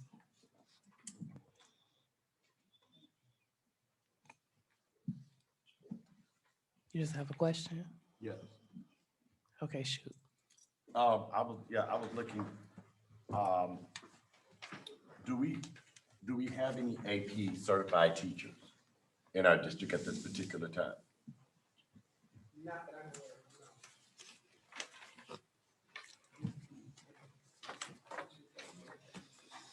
No. Thank you. Madam President, if I just may, just to provide some contextual clarity about the block scheduling. Block scheduling compared to traditional scheduling, block scheduling requires a few amount of teachers. So when we start looking at traditional teaching, the traditional teaching model so that we can add more of these classes back, we are, of course, actively recruiting. So when we can recruit more teachers, we can actively get back to the traditional schedule and offer more of the classes in the CTE area, in the arts, and academics. Thank you for that clarification. All right, if there's no other questions, Secretary Triplett, can you please call the vote for staff report T1 regarding the?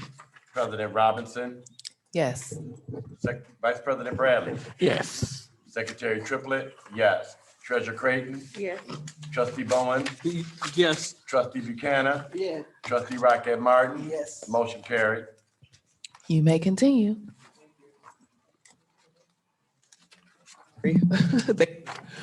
Okay, the next piece of information I'm going to go over is our M-STEP data. There are several tabs to this Google Sheet.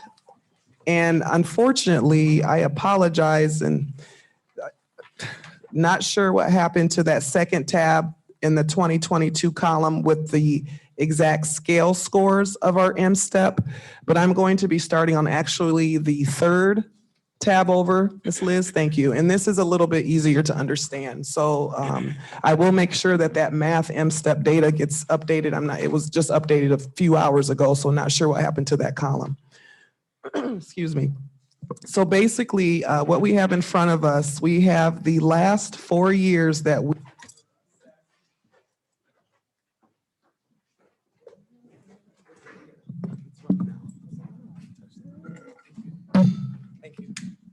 Okay, so we are looking at the last 4 years, of course, skipping the COVID year, where our students took the state assessment and the percent proficiency or not proficiency over time. And so areas that are highlighted in green are improvement areas. Areas highlighted in yellow, there was no change. And areas in red, there was a decline. So what you'll see, starting with third grade language arts and mathematics data, and I'm just going to speak to the last just couple of years because our assessment was different prior to 2020. So in 21 and 22, if we're looking at the ELA third grade data, in 21, we had 90% of our students in the non-proficient space, and it moved to 89.8. Not a huge growth, but it did decrease. Mathematics, same thing for our third graders, 94.7 in 2021, and then it decreased to 94.2 in 2022. And again, not a big difference, but it did decrease the amount of students in the not proficient space. You'll also notice that the increase happened in the proficiency space.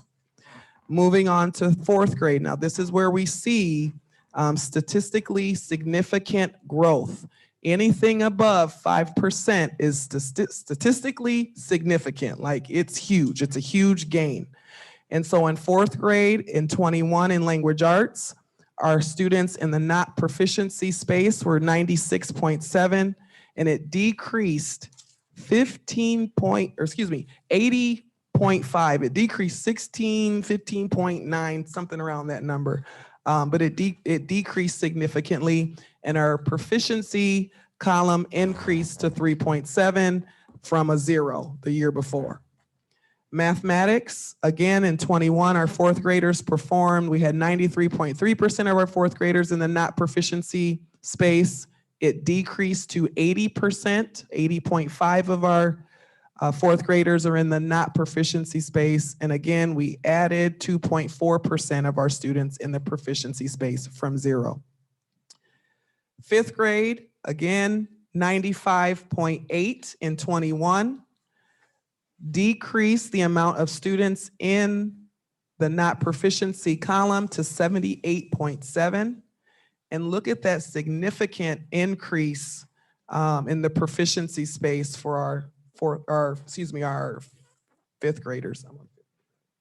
Fifth grade. Fifth grade mathematics, 95.8 in 21, decreased to 92.2. Not as significant, but it was still a decrease. And again, our proficiency increased to 1.9. And then just continuing on, sixth grade, 21 in literacy, 93.2, 22 decreased to 83.7. Again, that is a significant decrease. And our proficiency performance increased from 0 to 5.4. Mathematics, again, sixth grade was 94.3 up to 90.9. And then we did see a decrease, even though we decreased in how many students are at the bottom, we also decreased with how many people were proficient, how many students were proficient. And when we get to 6th, 7th, and 8th, you know, just keeping in mind the logistics of last year was a difficult year at the middle level, just with staffing, just to put that out there. Teachers, we need teachers, you know, so that's why we see the data the way that we do. 7th grade literacy, 89 to 86.9. And again, unfortunately, we decreased the amount of students in proficiency space. 7th grade mathematics, we actually increased the amount of students in the not proficiency column and pretty much stayed almost the same for students in the proficiency space. And then 8th grade, again, 21, we were at 71.3, and unfortunately we increased the amount of students that were not proficients to 75.7, and somehow we increased our proficiency numbers. It might have been the amount of students that were tested. More students might have moved from the partially proficient to proficient, but we did see an increase in 8th grade in the proficiency space. And then, and that's actually the PSAT. I apologize, I didn't speak to that. That's the PSAT. 8th graders, again, PSAT, 78.8% of our students were in the not proficient column, and it decreased to 67. And then unfortunately, our proficiency space decreased to 1. And then our 11th graders took our SAT last year. And again, high school literacy, 76.2 proficient, not proficient in 21. It increased to 92.3 not proficient in 22 for the literacy portion of SAT.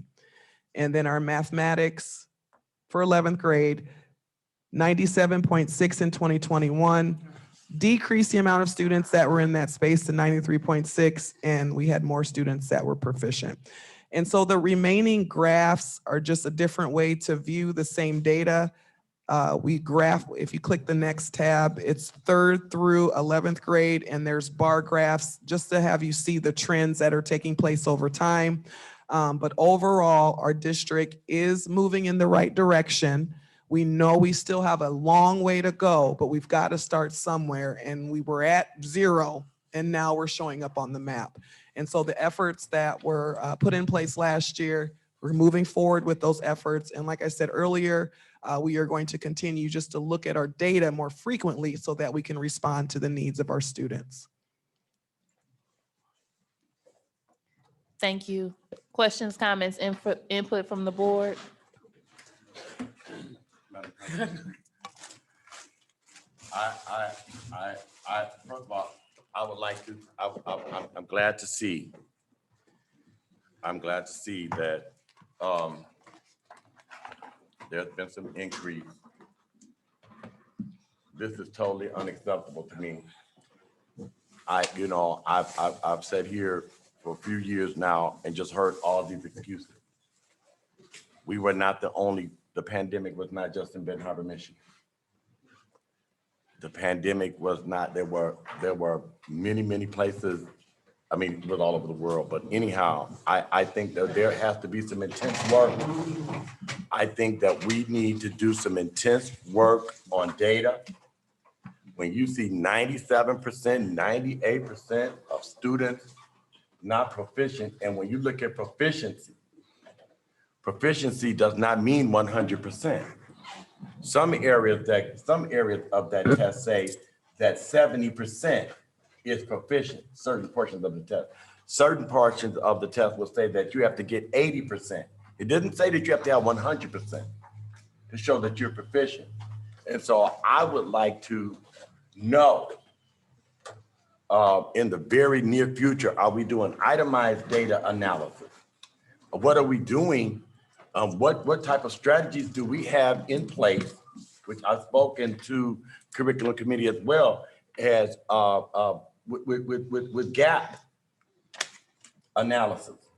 Where are the gaps?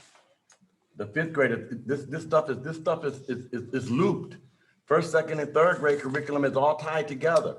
4th, 5th, and 6th grade curriculum is tied together in language arts. These standards are the same. There's going to have to be more conversation and seriously looking at that data in as many ways as possible, because we cannot continue to come here and sit and justify these scores. And yeah, so thank you.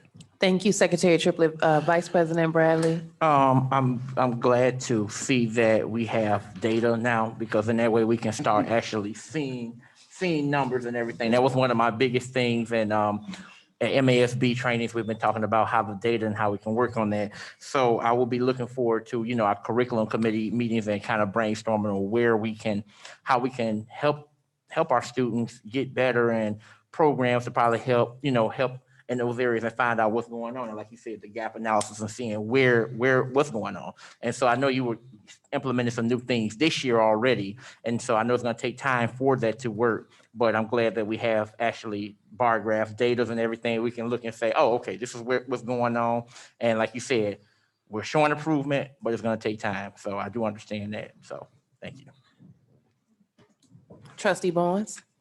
I do want to say, this is what you inherited, and it is good to see some improvement. My question, number one, is, out of curiosity, do you know how many third graders that were held back this year?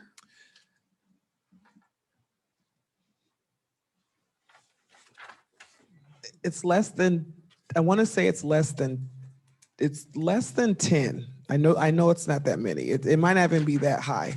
I have to go into my email threads and look, but. Do you also think the way, and I know you probably have said it, the way we improve it, I mean, when I think back in the 90s, we had Dr. Sherman Allen. If you ever get a chance, read The Other Side of the River. And it talks about how he had education in the projects and you were going out in the community. Our problem is we are dealing with generations of what we're going through. So my question is, how do you foresee us, and you're seeing slow progress, but how do you see us turning this around? What are some of the, is it changing the way our teachers are teaching? What is it that you see that would be the best practice that we can do as a district? Right now, it would be the 8-step process and making sure that we're reviewing data frequently and responding to the needs of the students right there in real time. What I have discovered in the past is Tiger Time was used for Tier 2, but the data that was used to drive that work was kind of ambiguous. It wasn't a specific thing that we were doing. So what we've created are pacing guides that it's like a map for the teachers to know what to teach and when to teach. And then every 4 weeks, we assess on those skills that are in that academic window, and we respond immediately to the students' needs instead of waiting, for a while or kind of doing things here and there or whatever. It's very specifically outlined to what we're going to be focused on in our Tiger Time. So Tier 2 interventions. Tier 2 interventions work, sharing the data with the students work, having students set their own goals. And that's something that we'll be doing, is having test talks with our students so that they know where they are academically and where they should be striving to get to. That's Is called that like an IEP? It can be individualized. It's not necessarily a special ed student, it's all students. But self-reported grades, which is students making their own goals on their own academic goals, proves higher achievement. So talking to the kids about their data works.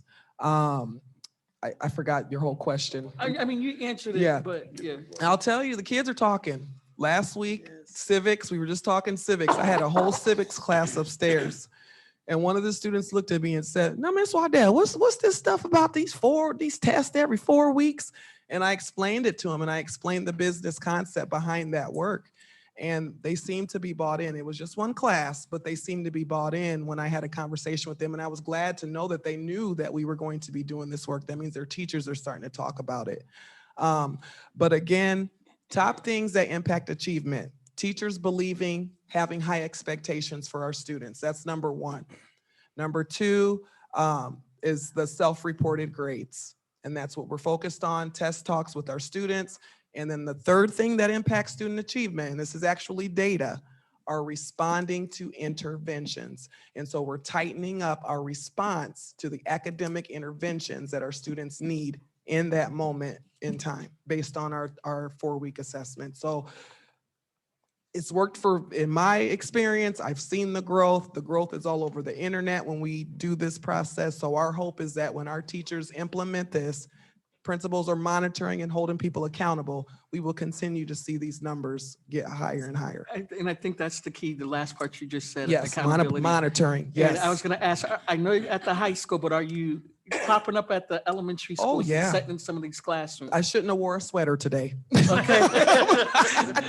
Yes, Dr. Butts is also, we are tag teaming, going to buildings and showing up and supporting where we need support, or just knowing, and we're doing that because we know that they need to see us. I mean, they have to know that we're still present. I can't just do a training and then I don't show up for another 2 months.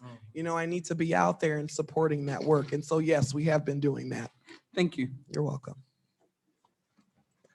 I think Vice President Bradley had a quick question. It was just a quick comment. The sort of two things I'm hearing is consistency and stability. If we keep those two things, these things consistent and keep it stable leadership, we definitely will be on the right path with consistency and stability, because we need those two. So that's all I have to say on that. Trustee Buchanan. Yes, I would like for Ms. Waddell.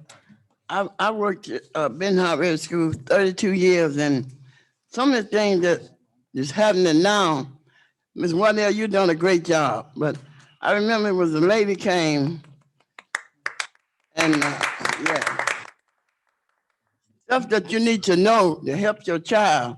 But this particular teacher, I'm not calling no names, and I don't want to get sued or anything like that. You know, I've been Harvard. But she was still in that office and she would read her Bible.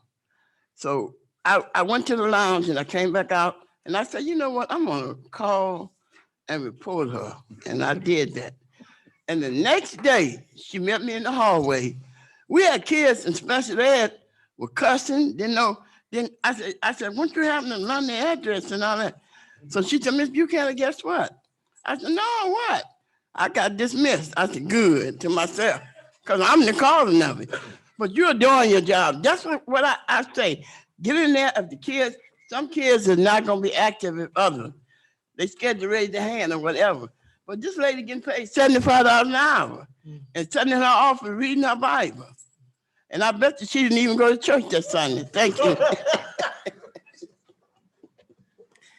Thank you. Yes. So my comment, I would also like to acknowledge the growth that has taken place. And I know sometimes when we express concern, it can overshadow the growth. And I think we're all excited to see progress. We just want to see greater progress. And, you know, thinking about our mission, the mission is to educate, guide, and inspire students by developing their skills and knowledge to be globally competitive. And our students must be competent in their learning in order to be globally competitive.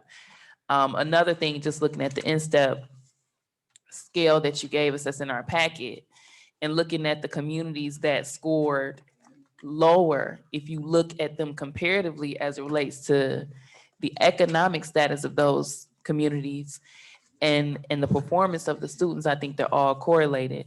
One, students that tend to be in better economic situations tend to have more resources. So I don't want to slight us in acknowledging that there's a lot of economic and life factors that impact the learning that's being received.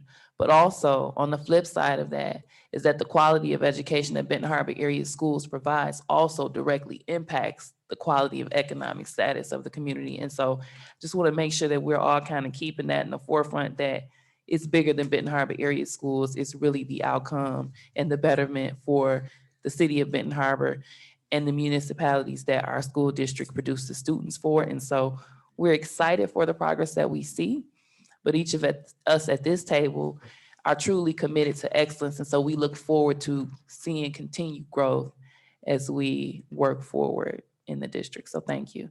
Thank you. All right, so I think that That was your last update for us, correct? Correct. All right, so we're gonna pass it to Mr. Johnson.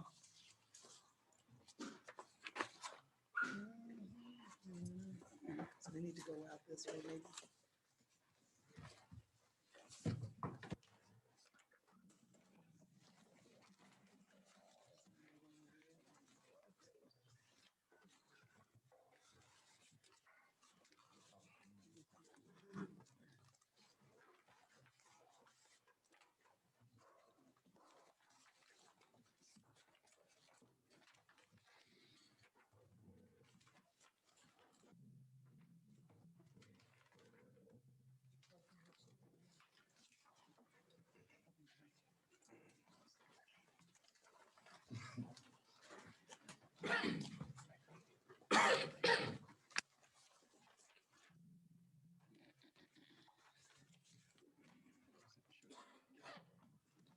Are you seeing it up there?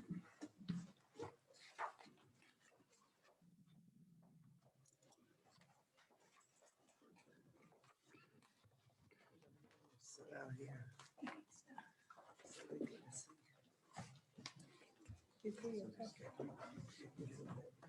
Sorry, folks, momentarily.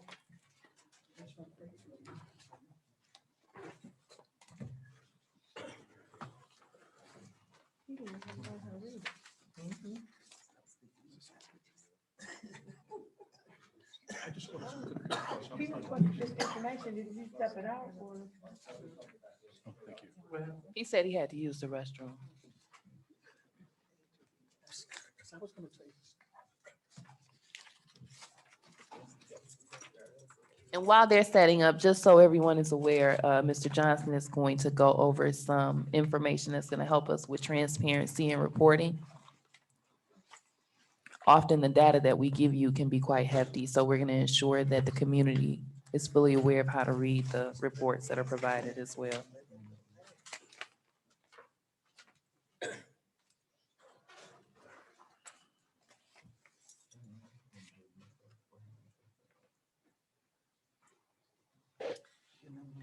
If there's no objections, just to give Mr. Johnson some time, we can take a brief recess. And we'll come back at, we'll say, I always give us 5 or so minutes and we go over, so we'll just say 7:44. How much time? We'll take, it's about 9 or 10 minutes. All right, okay. Where's nobody going like that? Shut up, present.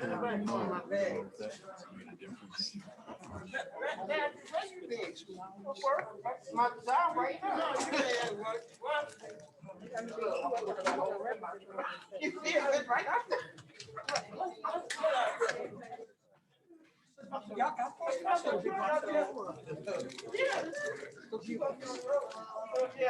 Yeah, I am. I gotta go to my kids.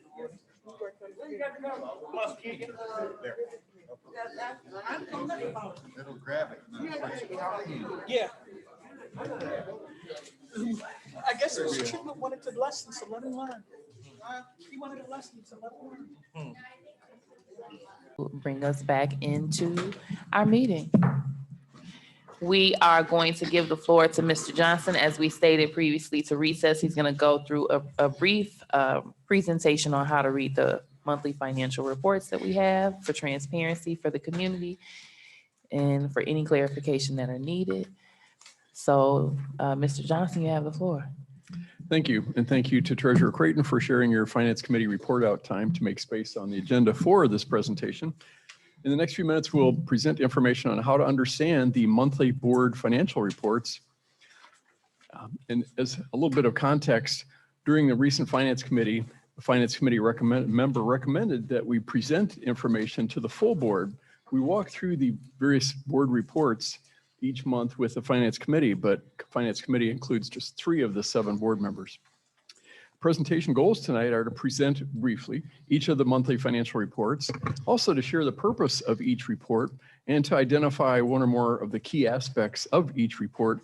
And then at the end to explain briefly how to interpret budget account numbers. With that, let's start. The packet, the board packet each month includes 15 to 16 financial reports. And these, as I mentioned, are reviewed with the Finance Committee. For this presentation, I've included reports from the May 2022 financial reporting package. The July report has very early information for the new fiscal year. So I wanted to include a report package that includes more meaningful reports, one that's near the end of the fiscal year.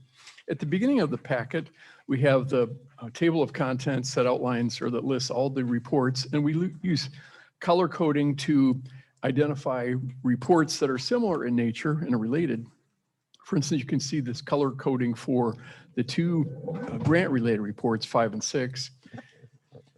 And also another purpose of this page is to specify the purpose of the report over on the right side. And way over on the far right, you can see some initials. Those are the initials for the business office employees that prepare those reports. And sometimes we switch who does certain reports. The first report that we'll present is the balance sheet summary.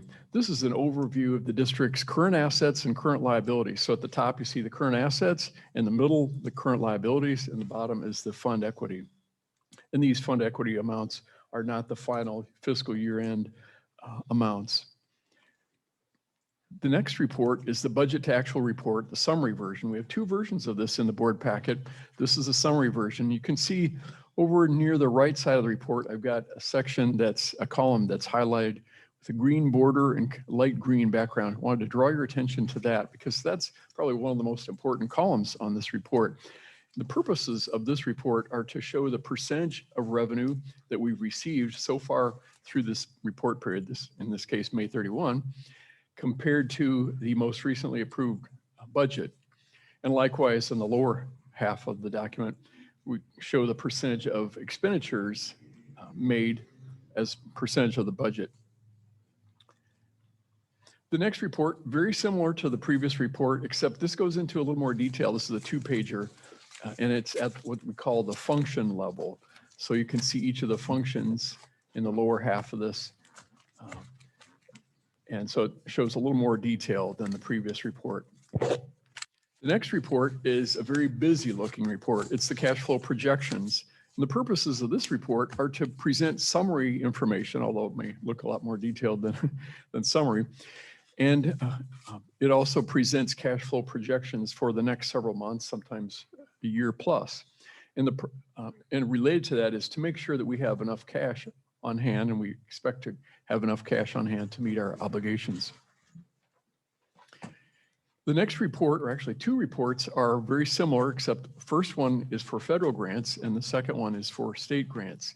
This is a list of our federal grants, and it shows the amount budgeted and the amount that we've spent so far this fiscal year. Way over in the far right, that skinny green highlighted column, that represents the percentage of each grant, the percentage of budget that each grant has spent so far this fiscal year. The next report, very similar, but it's for the state grants, same format. And the next report is our investment report. There are several purposes of this report. And one of them is to provide the board with a list of the CDs owned by the board, because obviously the board owns these CDs that we purchase for the district.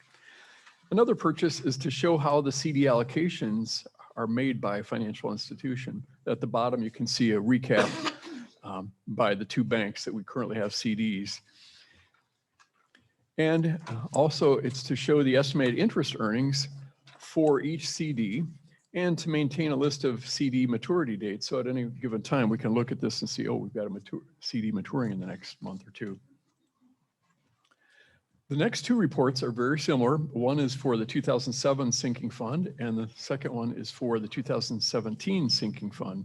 The 2007 sinking fund is nearing depletion. And you can see on the bottom of this report, I've highlighted the ending balance for this fund. This was as of May 31, 2022. We had approximately $6.5 million in this fund. And so the second purpose of these two reports is to present the beginning and ending balances of each sinking fund, and on a summary basis, the receipts and the disbursements. Our next set of reports are for the district's utility costs, specifically water, sewerage, and natural gas and electricity. The purposes of this report are to enable the board to compare utility costs with previous year-to-date amounts. So you can look at, for instance, May 31, how does this compare with a year ago or 3 years ago, the utility costs for that type of utility. And a second cost is to compare the utility costs with the current budget. So I've highlighted over almost all the way to the right, the fiscal year-to-date percent. So you can see how much of the budget for each building we've spent for that particular utility.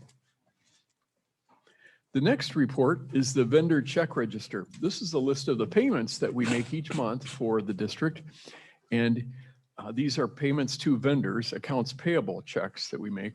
And I've highlighted multiple columns. One is for the vendor name near the left side of the green highlighting.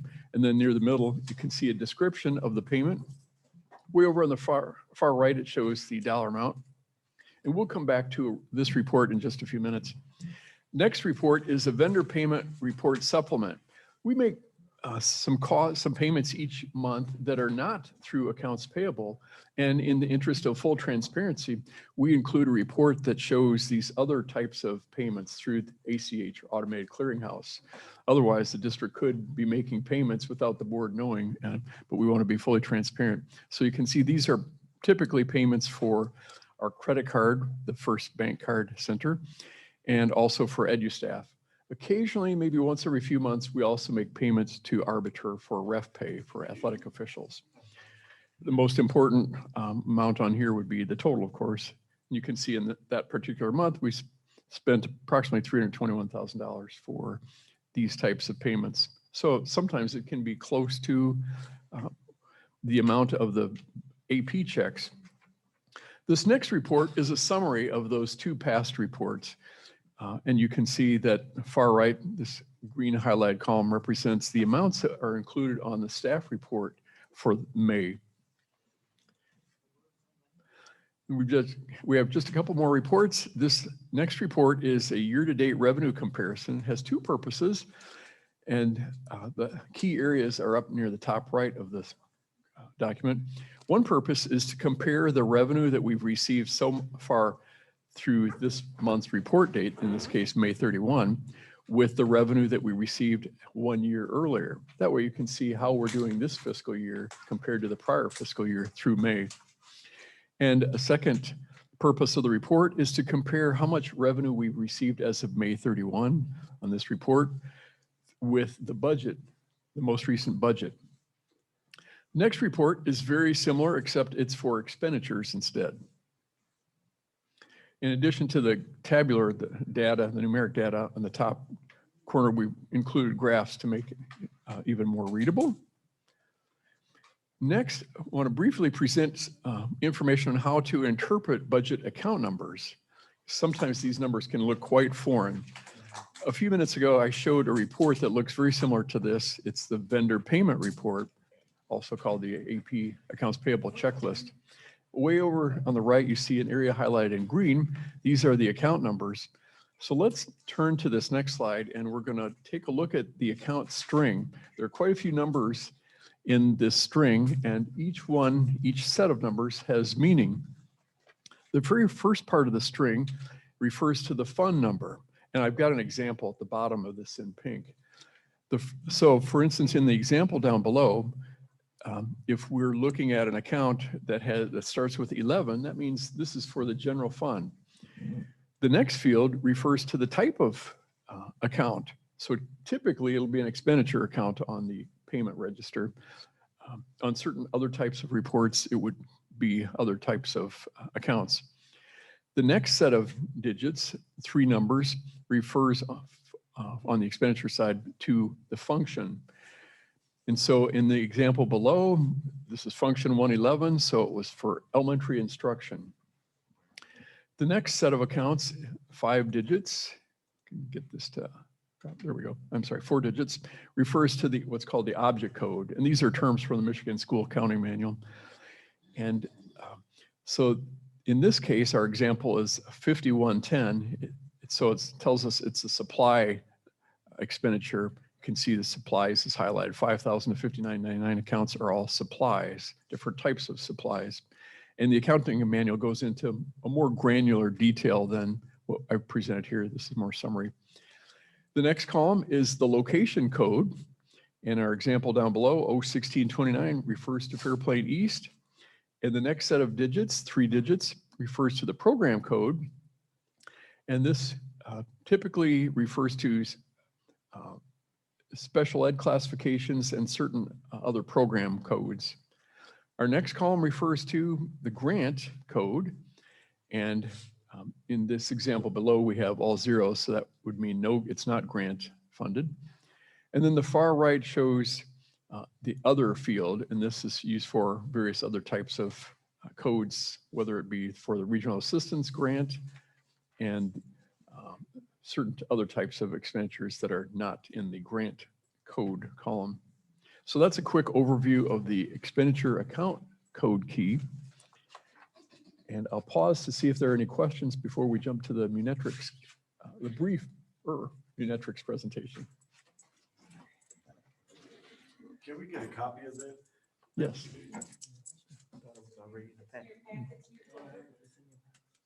It's in your folder. Yeah, I'm about the email. Can you email this to us? Sure. All right, are there any questions for Mr. Johnson before we proceed? Yes. I just want to thank you for taking the time to do this. It's very, very helpful. Even though it may be a refresher for some new information to others, because I know some of this information I knew, some of it is new to me. And like I said, we're on the school board, so it's always a learning thing. So thank you. All right. Trustee Buchanan. Okay, on the second sheet where you got, against the Board of Education, I never get a check. Well, you know, you got to laugh a little sometimes. All right, thank you, Mr. Johnson, very much for that overview of the budget. I hope it was helpful. And then you are going to present or roll out our new transparency system. So you continue.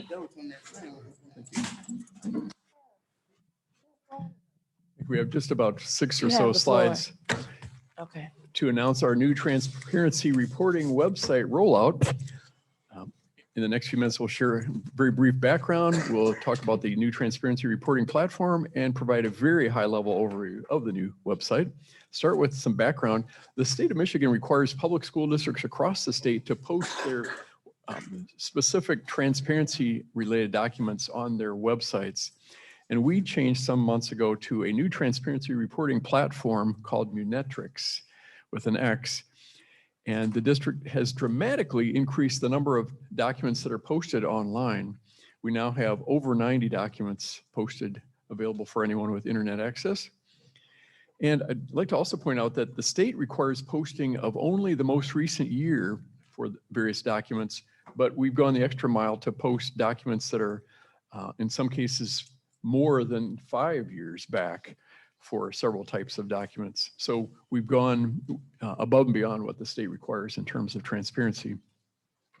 In addition to the transparency reporting features of Munetrix, the website also includes data analytics capabilities, which Ms. Fredrickson is using, and a she's using the robust academic module, but there's also data comparison capabilities in Munetrix, which we will not take the time to highlight tonight. The website has 2 main sections. One is the transparency report website, and I've made a clip here of the applicable section. You can, and we'll quickly go to the website. You'll see that there are a list of options. Munetrix does not alphabetize this list, but it's in the order that they have programmed. And you can click on any of these plus signs and it will expand the options below. And we'll give you a quick demo of that in just a moment. In addition to the transparency report section, Munetrix also has an indicator score section. Another way to frame that might be a fiscal health score. Now, it's a little bit counterintuitive. One would think that 0 would be very bad, very poor fiscal health, and 10 would be superb fiscal health, but they flip the paradigm and they look at it on a risk basis. So on their website, if you have 0 indicator score, that's very low risk. So that means you're fiscally healthy. And if you have a high risk of 10, then It'd be fiscally unhealthy. And you can see that over the last, oh, looks like here from 2015, and we'll go in the website, we'll look further back, but back around 2012, 2013, the district had a score of 19, an indicator score of, I'm sorry, of 9. And in those years, the district has improved its position from an indicator score of 9 to currently 2. Now, where is this transparency website? It's on the district's website. So if you go to www.bhas.org, over on the far right corner, you'll see that there's an icon that looks just like this. And if you click on that icon, it will take you to their website. And we'll go there right now briefly. As this first section here is the transparency reporting website. I said that if you click on one of these arrows, it will show the document. Now this only shows the most current budget, but if we click down on the prior year budgets, you can see that there are quite a few presented there. We've got the initial and final budgets for several years back. And I'm not going to go through every one of these, but you can look at them at your convenience. And you'll see that for some of these, there may not be anything applicable, like we don't currently have a deficit elimination plan, fortunately, because none is required anymore. Then in the next section of the website, it has the indicator score. You can see that this is what we saw just a moment ago, where it shows the budget amount and the indicator score for the previous fiscal years, along with the enrollment. And it doesn't include this year's enrollment yet because we haven't had our count date yet. The foundation allowances, projected or budgeted revenues and expenditures, and projected fund balances. And that concludes the Munetrix website rollout presentation. Be happy to respond to any questions you may have. All right, and just for clarification purposes, Mr. Johnson, there's a staff report number F2, but this doesn't actually require a vote, correct? This was just a agenda placement? Yes. All right, thank you so much for your presentation. Are there any questions from Mr. Johnson? Trustee Buchanan. Mr. Johnson, keep doing a great job. Thank you. All right, thank you, Mr. Johnson. We appreciate your efforts going through the details of the budget, and he just clarified it's not for actual vote. It was just an agenda holder. Yeah, it's still his turn. Oh. Okay. Thank you, Mr. Johnson, for providing those tutorials on how to read Benton Harbor area schools budgets, as well as our new transparency reporting website. And then we actually still need to do our actual monthly financial report, staff report F1 for this month.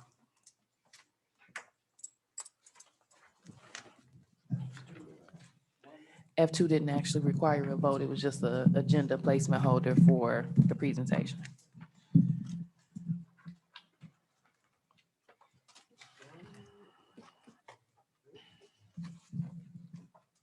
You have the floor. Thank you. Reason for board consideration, a set of financial reports is provided to the Board of Education each month. Facts and analysis this evening, it is recommended that the July 2020-22 payments be approved for all the district's funds. Policy reference is 6470, payment of claims. Strategic plan goal reference, none.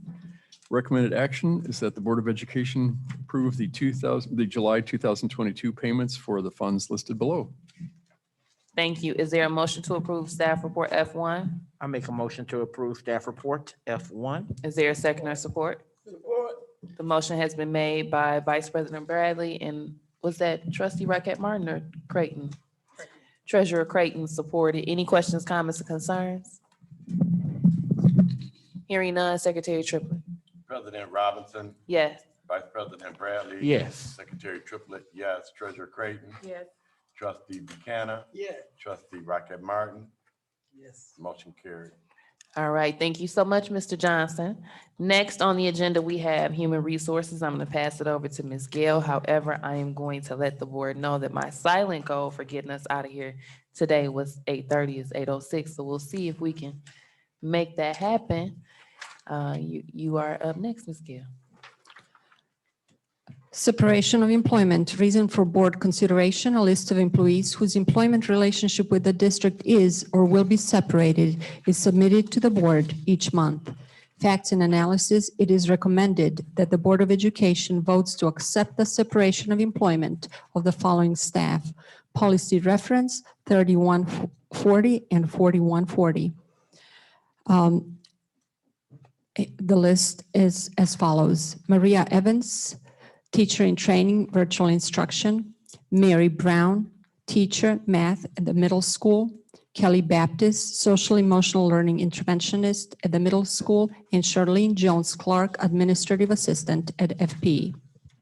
Recommended action that the Benton Harbor Area Schools Board of Education votes to accept the separation of employment of the aforementioned staff. Is there a motion to approve staff report H1? So moved. Support. The motion has been made by Treasurer Creighton and supported by Vice President Bradley. Any questions, comments, or concerns? So on, You have the floor, Secretary I'm Triplett. sorry. So did any of these employees do an exit interview? Can you repeat the question, I please? said, did any of these employees do an exit interview? We do not have that. This is all very recent. We do not have any exit interviews from this batch of employees back yet. They have all been sent an exit interview protocol. So Mary Brown, effective date is 6/30/22? Yes, but she just let us know that she would not be returning for this school year. Oh, she never showed back up. Correct. Okay, I'm just looking at these, the actual dates of, and that's 6/30/22 kind of threw me off.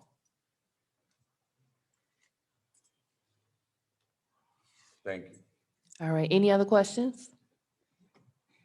Hearing none, Secretary Triplett? President Robinson, Yes. Vice President Bradley. Yes. Secretary Triplett, yes. Treasurer Creighton, Yes.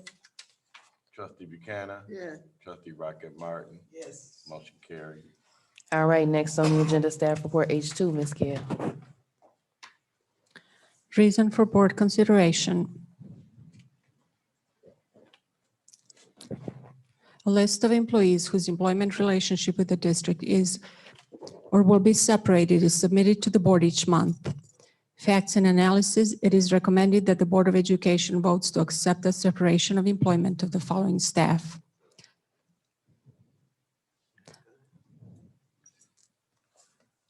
Policy reference 3140, resignation and termination of professional staff.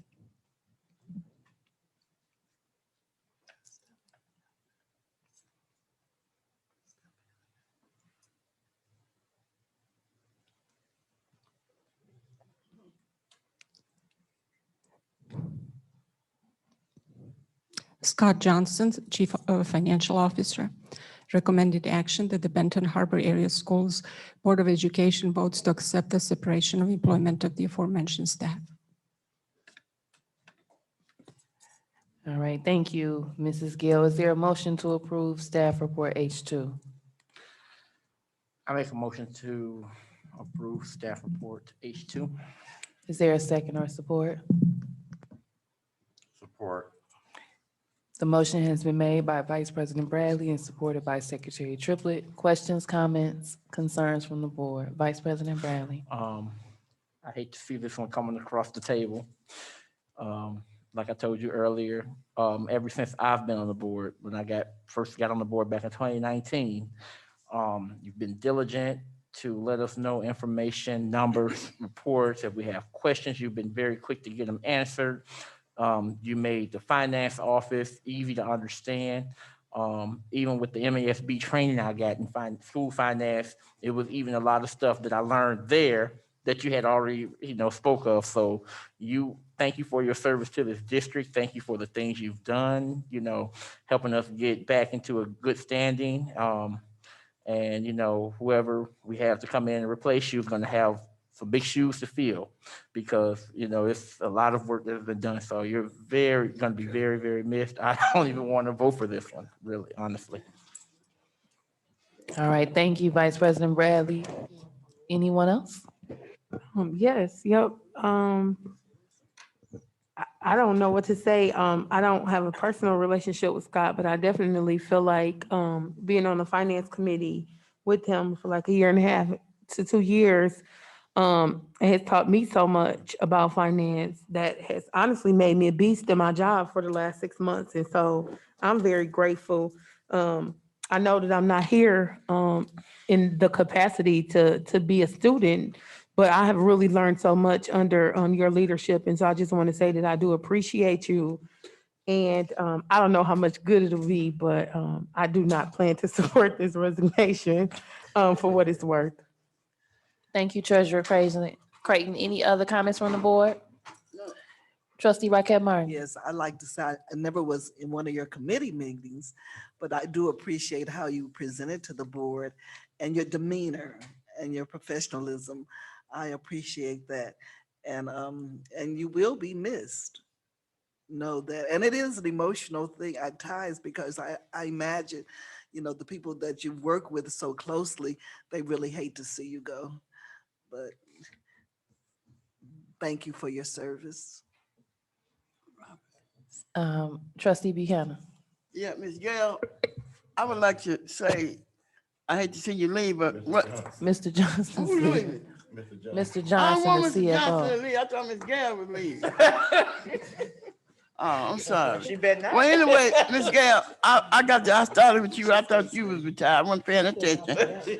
But you won me over when we had the incident the first year I was on the board by the employee, and you did not want it to go public. And I admired you for that. Because you get something, it's like, I heard somebody tell me, I heard Mr. Triplett be doing, Mr. Triplett, once you come to the board meeting, see, you ain't gonna say that because that's your son. I said, if he's my daddy, I said, if he's wrong, he's wrong. Ask questions, but you, Mr. Scott, Mr. Johnson, you've been honest too. I like you, and I hope you enjoy yourself. But Ms. Gail, you really won me over. We had a closed session in that room there the first year, and I appreciate that. But I thought it was you leaving. You and Mr. Johnson switch places. Bye-bye. So I would just like to say, Mr. Johnson, it's been a pleasure working with you in finance. I've also learned an extreme amount of information from you. You're very patient. There was no question that we couldn't ask that you wouldn't take the time to clarify for us. And so, of course, we don't want to see you leave Benton Harbor area schools, but I pray that your next journey and venture is one that is of great reward and that you are off to your bigger and better. So I think Secretary Triplett also wanted to make a comment. Well, I've been sitting in the cup for years, and I saw you when you first came to our district, and you have stood through some very, very tough, rough times. Mm-hmm. You always, you were the calm in the storm. No matter if it was blowing up all over the place or whatever, you still, you presented yourself in that manner. I too, it kind of surprised me. But I do want to say thank you for coming back. With Benton Harbor needed someone to do the things that you did. Yes. For our school district. And I wish you the very, very best. I'm glad that I did get an opportunity to meet with you. I never was on a committee or anything, and to meet with you and interim superintendent, Dr. Butts, and to get some things cleared up, about where other people want to make it about them and what they think, but we had an opportunity to clear the air and get an understanding. So I appreciate it, and I wish you the very, very best. All right, thank you. Secretary Triplett, can you please call the vote for staff report H2? President Robinson, Yes. Vice President Bradley, No. Secretary Triplett, yes. Treasurer Creighton, No. Trustee Buchanan, No. Trustee Rocket Martin. Yes. After that.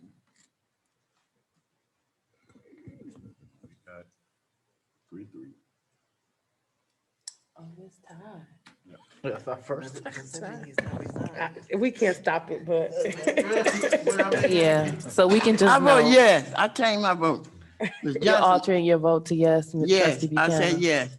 Ms. Okay. Johnson is 3. So Trustee Buchanan is a yes. Yes. She's clarified, Ms. Goodwin. Good. But I we'll get- miss you tremendously, and we definitely want to acknowledge coming out of deficit in our budget for the first time in 14 years. And I know we've given you accolades for that before, but we definitely have to mention that at the table this evening as well. So job well done in your effort. All right, so if you are ready to proceed, Ms. Gill will allow you to continue with staff report H3. And just a joke when she was having difficulty, I wanted to say, take your time, but I didn't want to throw her off. So go ahead with staff report H3. That's it. President Robinson, Yes, would it be appropriate if I inserted a comment here? Would you are allow more for than that? welcome to. I do want to offer my appreciation to Mr. Johnson and thanks and kudos for everything he has done. We have far from agreed on everything, but the agreement is not necessary for the successful function of at the executive level. We have been able to collaborate and come to agreements and understandings every time, and we have been able to push the agenda of the district forward according to our strategic plan, and I will be very, very grateful. So thank you. Thank you, Ms. Gill. I think it's October 9th, correct, Mr. Johnson? He gave a 30-day notice. He gave a full 30 days. All right, you have the floor. Submitting for board consideration to approve the employment of staff in accordance with the revised school code and other general laws of Michigan. Facts and analysis, it is recommended that the board approves the superintendent's recommendation for hire of the following personnel. Policy reference 3120 and 4120. Strategic plan goal reference, a personnel leadership, Benton Harbor area schools will recruit, hire, develop, and retain the best staff to improve student outcomes. Paul Steinmetz, library media specialist. This is a district-wide position. We have Anna Madison, teacher in training, 3rd grade at MLK. Jasmika Newburn, TNT, teacher in training, ELA at Benton Harbor High School. Cynthia Nichols, teacher in training, art at the middle school. Shannon Williams, instructional facilitator at Discovery Enrichment Center. Shakira Green, teacher in training, music at FP. Tori Polk, teacher in training, 2nd grade at MLK. Jalissa Ray Simmons, virtual teacher at CAPE. And Kale Dumas, teacher in training, 7th grade at Fairplain Middle School. Recommended action that the Benton Harbor Area Schools Board of Education votes to approve the employment of the aforementioned staff. Is there a motion to approve staff report H2? Support. The motion has been made by Secretary Triplett and supported by Vice President Bradley. Questions, comments, concerns? I'm sorry, H3. You have the floor. I just wanted to say I'm glad to see that we have a library media specialist coming in.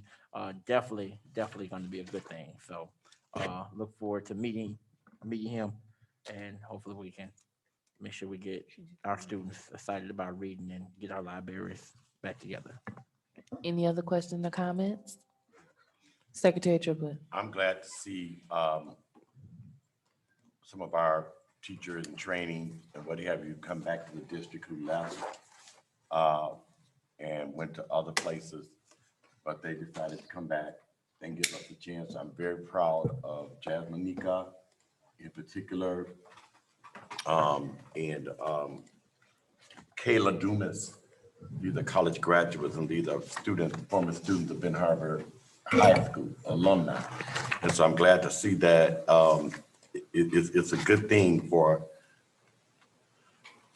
it seemed like it was so difficult for Ben Harbor people to come back here and be welcome. And that was very disturbing. That has been very disturbing, for me. Because we are a small community, we know each people, we know one another, and I'm just glad to see our students and our community being considered once again. Thank you. Trustee Buchanan? But my thing too is teacher in training. Once they train, then they leave us. So make sure, I wish there was some kind of way they could sign a contract for 10 years or 5 years, so they wouldn't have to leave. But once they get trained in here in Ben Harbor, they take it somewhere else. I hope that doesn't happen. Thank you. All right, if there's no other comments, I would just say job well done for recruitment and hire. Secretary Triplett, can you please call the vote? President Robinson, Yes. Vice President Bradley. Yes. Secretary Triplett, yes. Treasurer Creighton, Yes. Trustee Buchanan, Yeah. Trustee Rocket Martin, Yes. motion carried. All right, next up, we have old business. Thank you, Ms. Gill, very much, and we will miss you, Mr. Johnson. Any old business? Vice President Bradley, we know that the retreat is coming up. Is that what it is? Okay. Okay, I'm trying to get us. Yes, I am registered to go. And what is the date? October 21st? Yes, it is October 21st. 19th to 21st. I think, Something like that. Right. 2021 Okay. Yep. So we're looking forward to a grand time up there in Traverse City. All right, go ahead. All right, any new business? Yeah, I was wondering, would this be a time or should we just put it on the agenda for next month to implement? I know Secretary Triplett made the recommendation at the beginning that we just make it one of our procedures to do a 2-minute time limit. So would this be the appropriate time or do we add it on the agenda for next We month? can add it on an agenda for next Perfect. month. I have not been previewed that there's any additional board meetings needed this month, but sometimes we have hires that we try to get in. So even if we have an upcoming meeting, we can put that on the agenda to make it Perfect. standard. Thank you.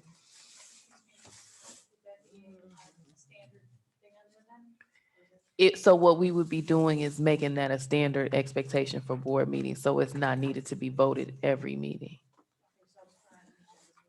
Yeah. All right, so next is open public comment. Anyone here for open public comment? Hearing none. Dr. Buzz, do you have any announcements or comments that have yet to be made? Just a few. We received a good response to the strategic plan that was mentioned earlier. The document was presented at the last meeting and it has been sent home to each family and posted in each school. Just want to thank all the cabinet members, directors, teachers, and support staff for working hard to ensure our students are actively engaged. Schools are clean and taking a new pride in the district. And under the new master facilities plan, we'll be discussing the dates and timelines and the use of the property of the school district.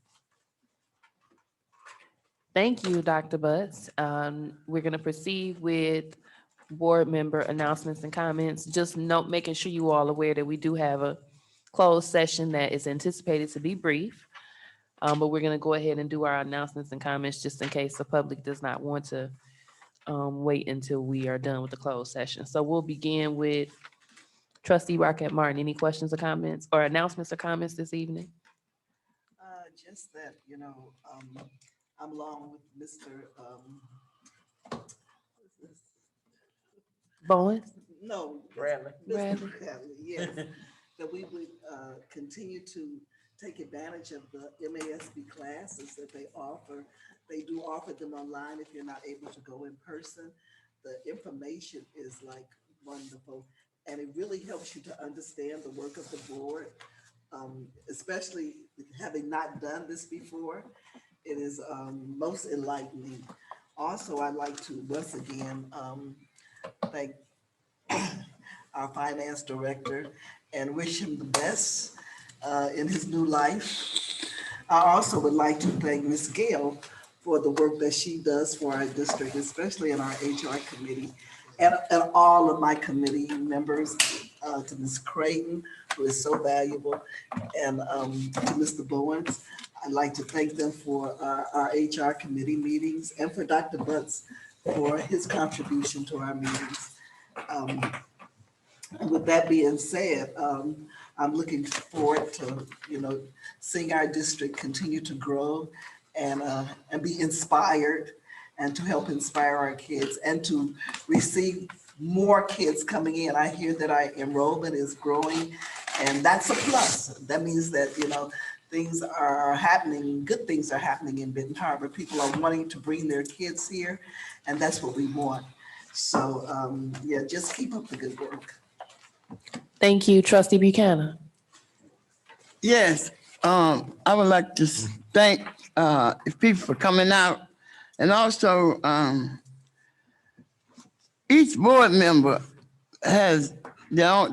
They got their own thinking capacity and their own word. And when somebody in the community, like once before, they said, "Follow me home," and I said, "If you put me on TV, I'm gonna sue you." So when the people in the community come up to me and say, What y'all said at your board meeting?" I said, our president, Deshauna Robinson, you go call her and she can tell you, "I don't know." And then they say, she ain't gonna tell you no, because that's how gospel start. I think each person, like school teachers, you got ex-principal Renata was a teacher and a principal, and Ms. Robinson worked in the public. You got all different people with different minds, your idea, and everybody want to be heard. But get that person. Sometimes I be want to speak on a subject that Mr. Trippett bring up. Then I ain't got to say nothing. But we got to learn as a board member. What Ms. Clark play? She over this. I don't know. Find out. I don't know. And I say I don't get no email. I know nothing. You can ask Mr. What's her name, Mr. What's your name?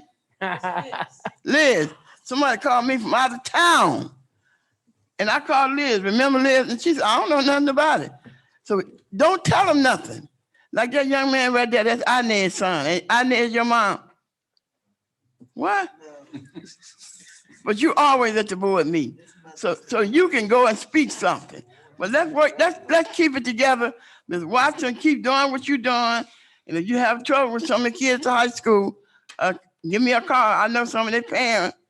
And keep doing what we're doing. We got to be able to come in here and just say, we call roll and we're gonna go home. I want that to happen one day before I leave this earth. Trustee Buchanan, your time Thank is you. up. My minutes is not up. Thank you. Thank you. I'm sorry. Treasurer Creighton. Yes, thank you.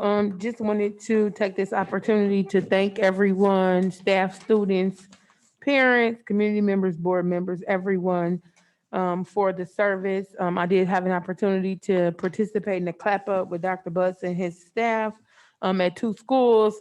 It was great on opening day. We sung cheers and chants and the fight song. I think we might need to redistribute that. But it was a lot of fun. We learned that our interim superintendent does not have a lot of rhythm, even though he's from the South. But it's all good. We're gonna help him out. It's all love. Also, we had I wanted to thank the chiefs for your hard work. I know that sometimes we might not say it. Unfortunately, this is just our only opportunity to have interactions. And so charge it to our heads and not our hearts. We do appreciate you and love you for the work that you're doing. We know that it's not easy work. Everyone at this table has either worked in the district or attended the district. And so we realize that, it's not always the easiest place to work, but it's a great place to work. And so I just want you to know that I appreciate you. And I just want to encourage everyone to remember that in this work, we're not laying stones, but we are trying to build a house with bricks or a school with bricks. And so if you think about that, just think about that there is some method to the madness, and make sure that you're living life on purpose and that you find your why in everything that you do. Thank you, Treasurer Creighton. Vice President Bradley. I just want to thank the public and everyone who was here earlier. Our central admin team, thank y'all so much, so much, so much. I just want to say that I know my approach to some things may rattle some. I'm a very nonchalant person. And just remember as a board that there's no one voice louder than the other when it comes to decision making. Let's remember we're a team. Even though things may be bleak sometimes, let's try to remember to stay positive. Change takes time, and we're seeing change go in the right direction. That goes with having stable leadership at the board level, having stable leadership in our central admin team, and if we do have a vacancy, making sure that we have a stable handoff process so that the things that we have going in the district can continue to flourish. And people may not see it, but like I said, change takes time. And we're looking forward to great things. So we have to just stay optimistic and stay positive. Since I've been on the board, things were starting off bleak. Was facing a state takeover. We had a new superintendent come in. Things started looking up. We had another transition, but that's just the nature of the beast. But things are looking up. It may not look like it at times, but things are looking up, and I'm happy to see it. And like I said, thanks to our amazing team, because a lot of times you guys are behind the scenes. A lot of people don't know what's going on upstairs on that third floor, but you guys are making things happen. So thank you. Secretary Triplett. I just would like to, again, say thank you to Mr. Johnson for your years of service to Benton Harbor Area Schools. We do appreciate you, and I do wish you the very, very best. To the Chief Academic Officer, I am very proud of you, and to serve as Chairman of the Committee on Curriculum. I appreciate your effort, and it's good to see academia at the table once again. So hang in there, stay on the wall, stay the course, be encouraged.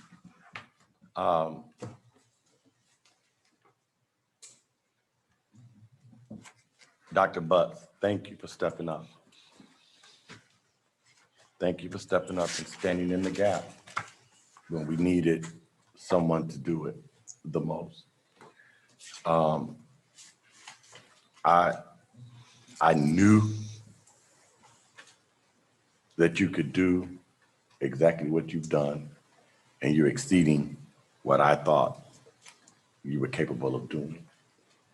To Ms. Gale, I know we bump and butt and roomp and rump and all of those things, but thank you as well for your effort and your commitment and putting the team together.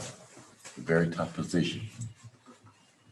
So I just want to say to this Board of Education, I think this is probably, even though it is what it is, I am honored to sit at this table with this esteemed group of leaders. We don't have to be friends. We don't have to get down with one another. We have to get along. But we have an awesome Board of Education, and I'm wishing everyone much success. Thank you.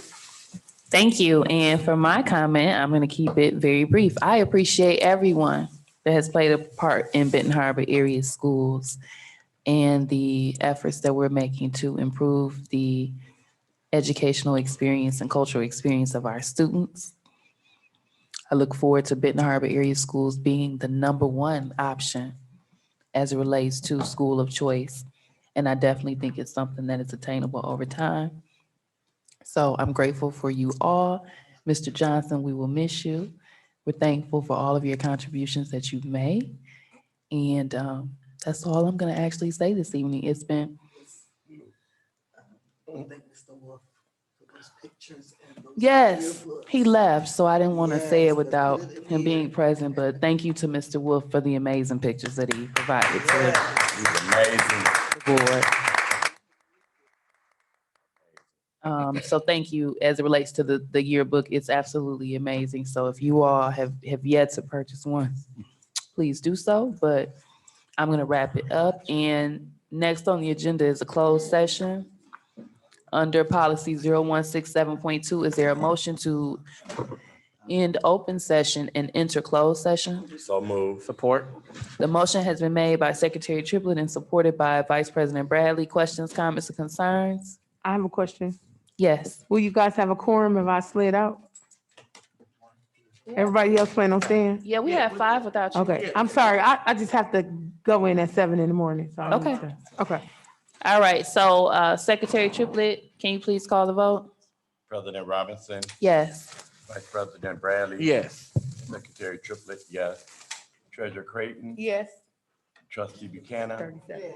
Trustee Rocket Martin, Yes. motion carried. All right, we enter closed session to consider personnel matters under policy 0167.2 G as of 8:37 PM. So moved. Support. The motion has been made by Secretary Triplett and supported by Vice President Bradley. Questions, comments, concerns? Hearing none, Secretary Triplett. President Robinson, Yes. Vice President Bradley, Yes. Secretary Triplett, yes. Trustee Buchanan, Yes. Trustee Rocket Martin, Yes. motion carried. All right, so we're gonna pass it over to Ms. Gill for HR resolution. Oh, we return to open session at 8:43. 8:43 PM. Thank you, Ms. Goodwin. All right, you have the floor, Ms. Gill. At this time, Human Resources is petitioning the board on behalf of Ms. Tawana Williams to grant permission in order for her to pursue her employment with EduStaff as a custodian at our district. All right, is there a motion to approve the HR resolution noted? So moved. Support. The motion has been made by Secretary Triplett and supported by Vice President Bradley. Questions, comments, concerns?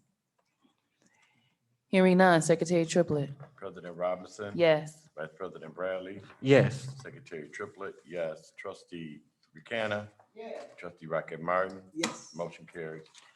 All right, thank you. The next thing on our welcome to Benton Harbor Area Schools, I think she may have left already, but next thing on our agenda is adjournment. Is there a motion to adjourn? So moved. Support. The motion has been made by Secretary Triplett and supported by Vice President Bradley. Questions, comments, or concerns? Hearing none, Secretary Triplett. President Robinson, Yes. Vice President Bradley, Yes. Secretary Triplett, yes. Trustee Buchanan, Trustee Rocket Martin, Yes. motion carried. Meeting is adjourned. All right, awesome. 8:45. 8:46 now. 8:46. 8:46 PM. Thank you. I just realized I didn't review the